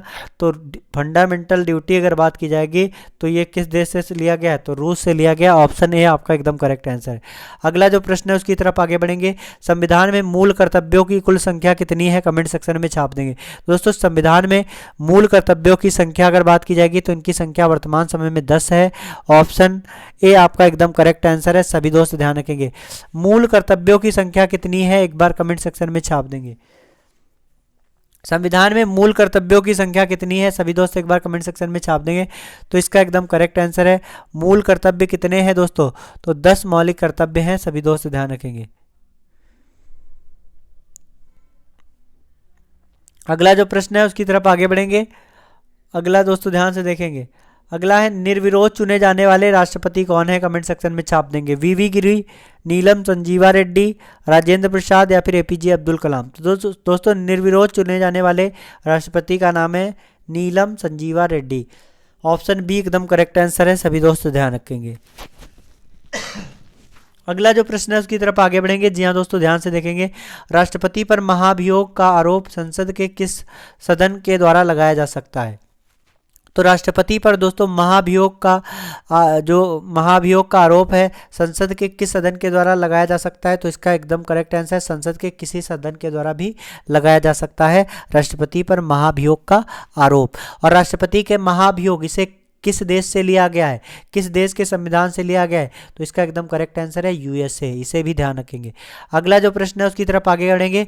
यदि कोई प्रधानमंत्री या कोई अन्य मंत्री सदन का सदस्य नहीं है तो उसे पद पर बने रहने के लिए कितने दिनों के अंदर संसद का सदस्य बनना आवश्यक है। तो दोस्तों यदि कोई प्रधानमंत्री या अन्य कोई मंत्री सदन का सदस्य नहीं है तो उसे पद पर बने रहने के लिए कितने दिनों के अंदर संसद का सदस्य बनना आवश्यक है, तो इसका एकदम करेक्ट आंसर क्या होगा एक बार कमेंट सेक्शन में छाप देंगे। तो दोस्तों 6 माह के अंदर उसको दोस्तों संसद के अंदर सदस्यता लेनी होगी। अगला जो प्रश्न है उसकी तरफ आगे बढ़ेंगे जो कि बहुत ही महत्वपूर्ण प्रश्न है। मंत्रिपरिषद सामूहिक रूप से किसके प्रति उत्तरदायी होता है, एक बार कमेंट सेक्शन में छाप दें। तो दोस्तों मंत्रिपरिषद सामूहिक रूप से लोकसभा के प्रति उत्तरदायी होता है। सभी दोस्त ध्यान रखेंगे। अगला जो प्रश्न है उसकी तरफ आगे बढ़ेंगे। जी हाँ दोस्तों, भारत के प्रथम राष्ट्रपति कौन थे, कमेंट सेक्शन में छाप देंगे। तो दोस्तों भारत के प्रथम राष्ट्रपति थे डॉक्टर राजेंद्र प्रसाद। भारत के प्रथम राष्ट्रपति कौन थे, डॉक्टर राजेंद्र प्रसाद भारत के प्रथम राष्ट्रपति थे। अगला जो प्रश्न है उसकी तरफ आगे बढ़ेंगे। राज्य की कार्यपालिका का प्रमुख कौन होता है, एक बार कमेंट सेक्शन में छाप देंगे। दोस्तों राज्य की कार्यपालिका का प्रमुख कौन होता है, तो दोस्तों राज्य की कार्यपालिका का प्रमुख होता है राज्यपाल। अगर आपसे पूछा जाता है कार्यपालिका की शक्तियां किसके पास में होती हैं, तो राष्ट्रपति के पास में। अगला जो प्रश्न है उसकी तरफ आगे बढ़ेंगे। वर्तमान समय में कुल कितनी विधानसभा परिषदें हैं, कमेंट सेक्शन में छाप देंगे। तो दोस्तों वर्तमान समय में टोटल 6 विधानसभा परिषदें हैं, जिसमें दोस्तों एक आपकी जम्मू कश्मीर जो है इसे दोस्तों हटा दिया गया है। सभी दोस्त ध्यान रखेंगे। अगला जो प्रश्न है उसकी तरफ आगे बढ़ेंगे। दोस्तों विधानसभा के वर्ष में कम से कम कितने अधिवेशन होना अनिवार्य है, तो विधानसभा के वर्ष में कम से कम कितने अधिवेशन होना अनिवार्य है, तो इसका सही आंसर क्या होगा, विधानसभा में कम से कम दोस्तों 2 अधिवेशन होना अनिवार्य है। सभी दोस्त ध्यान रखेंगे। ऑप्शन ए आपका एकदम करेक्ट आंसर है। सभी दोस्त ध्यान रखेंगे। अगला प्रश्न क्या है, किस उच्च न्यायालय में सर्वाधिक संख्या में न्यायाधीश कार्यरत हैं, तो किस उच्च न्यायालय में सर्वाधिक संख्या में न्यायाधीश कार्यरत हैं, कमेंट सेक्शन में छाप देंगे। तो इसका एकदम करेक्ट आंसर है इलाहाबाद। ऑप्शन बी एकदम करेक्ट आंसर है। सभी दोस्त ध्यान रखेंगे। अगला जो प्रश्न है उसकी तरफ आगे बढ़ेंगे। संविधान के किस अनुच्छेद के द्वारा राष्ट्रपति को सर्वोच्च न्यायालय में परामर्श मांगने का अधिकार है, बताएंगे। संविधान के किस अनुच्छेद के द्वारा राष्ट्रपति को सर्वोच्च न्यायालय में परामर्श मांगने का अधिकार है, तो दोस्तों इसका संबंध आर्टिकल 143 से है, अनुच्छेद 143। सभी दोस्त ध्यान रखेंगे, अनुच्छेद 143। अगला जो प्रश्न है उसकी तरफ आगे बढ़ेंगे। निम्नलिखित में से किस केंद्र शासित प्रदेश का अपना उच्च न्यायालय है, कमेंट सेक्शन में छाप देंगे। लक्षद्वीप, दमनदीव, पुदुचेरी या फिर दोस्तों उपयुक्त में से कोई नहीं, तो ऑप्शन डी ही इसका एकदम करेक्ट आंसर है। दोस्तों उपरोक्त में से कोई नहीं, किसी दोस्तों इनमें से किसी भी केंद्र शासित प्रदेश का अपना उच्च न्यायालय नहीं है। अगला जो प्रश्न है उसकी तरफ आगे बढ़ेंगे। जी हाँ दोस्तों, अगला प्रश्न है, संसद द्वारा अनुमोदन के बाद किसी राज्य में राष्ट्रपति शासन एक बार में कितने समय तक के लिए लागू किया जा सकता है? तो संसद के अनुमोदन के बाद किसी राज्य में राष्ट्रपति शासन एक बार में कितने समय के लिए लागू किया जा सकता है? तो दोस्तों एक बार में 6 माह के लिए लागू किया जा सकता है। ऑप्शन सी आपका एकदम करेक्ट आंसर है, सभी दोस्त ध्यान रखेंगे। अगला जो प्रश्न है ध्यान से देखेंगे, वित्त आयोग के गठन का प्रावधान किस अनुच्छेद के अंतर्गत आता है? तो इसका एकदम करेक्ट आंसर दोस्तों है अनुच्छेद 280। ऑप्शन ए आपका एकदम करेक्ट आंसर है, सभी दोस्त ध्यान रखेंगे, अनुच्छेद 280। फटाफट से आप सभी दोस्त आज के सेशन को लाइक और शेयर जरूर करेंगे, अपने उन सभी दोस्तों तक शेयर करेंगे जिनका एसएससी जीडी में एग्जाम है। अगला जो प्रश्न है उसकी तरफ आगे बढ़ेंगे। जी हाँ दोस्तों, ध्यान से देखेंगे। अगला प्रश्न दोस्तों आज के सेशन का लास्ट प्रश्न है, निम्नलिखित में से नीति आयोग का पदेन अध्यक्ष कौन होता है? तो दोस्तों नीति आयोग का पदेन अध्यक्ष कौन होता है, कमेंट सेक्शन में छाप देंगे। तो दोस्तों नीति आयोग का पदेन अध्यक्ष कौन होता है? प्रधानमंत्री होता है। और दोस्तों नीति आयोग का पदेन अध्यक्ष कौन होता है, एक बार कमेंट सेक्शन में छाप देंगे जितने सारे दोस्त जुड़े हुए हैं। तो नीति आयोग का पदेन अध्यक्ष कौन होता है? प्रधानमंत्री होता है, सभी दोस्त ध्यान रखेंगे, प्रधानमंत्री ही दोस्तों नीति आयोग का पदेन अध्यक्ष होता है। तो आज का सेशन दोस्तों यही तक है। आशा करते हैं आप सभी को बहुत अच्छे तरीके से हर एक क्वेश्चन समझ में आ गया होगा। आप सभी दोस्त लास्ट तक बने रहे होगी, उसके लिए बहुत बहुत धन्यवाद। दोस्तों कहते हैं कि अगर मंजिल है पहाड़ तो हम भी मांझी हैं, जब तक तोड़ेंगे नहीं तब तक छोड़ेंगे नहीं। दोस्तों इसी तरीके से हर एक सेशन से एकदम शानदार तरीके से, बेस्ट तरीके से एक नए मोटिवेशन, उत्साह और जोश जुनून के साथ में एसएससी जीडी में सिलेक्शन पाने के लिए प्रतिदिन हमारे जो क्लासेज आती हैं उनको आप लोग ज़रूर देखेंगे। शाम को दोस्तों 8 बजे से 9 बजे के मध्य आपको क्लास देखने को मिलेगी। तो सभी दोस्त एक बार लाइक, शेयर और सब्सक्राइब जरूर करेंगे। जय हिंद, वंदे मातरम।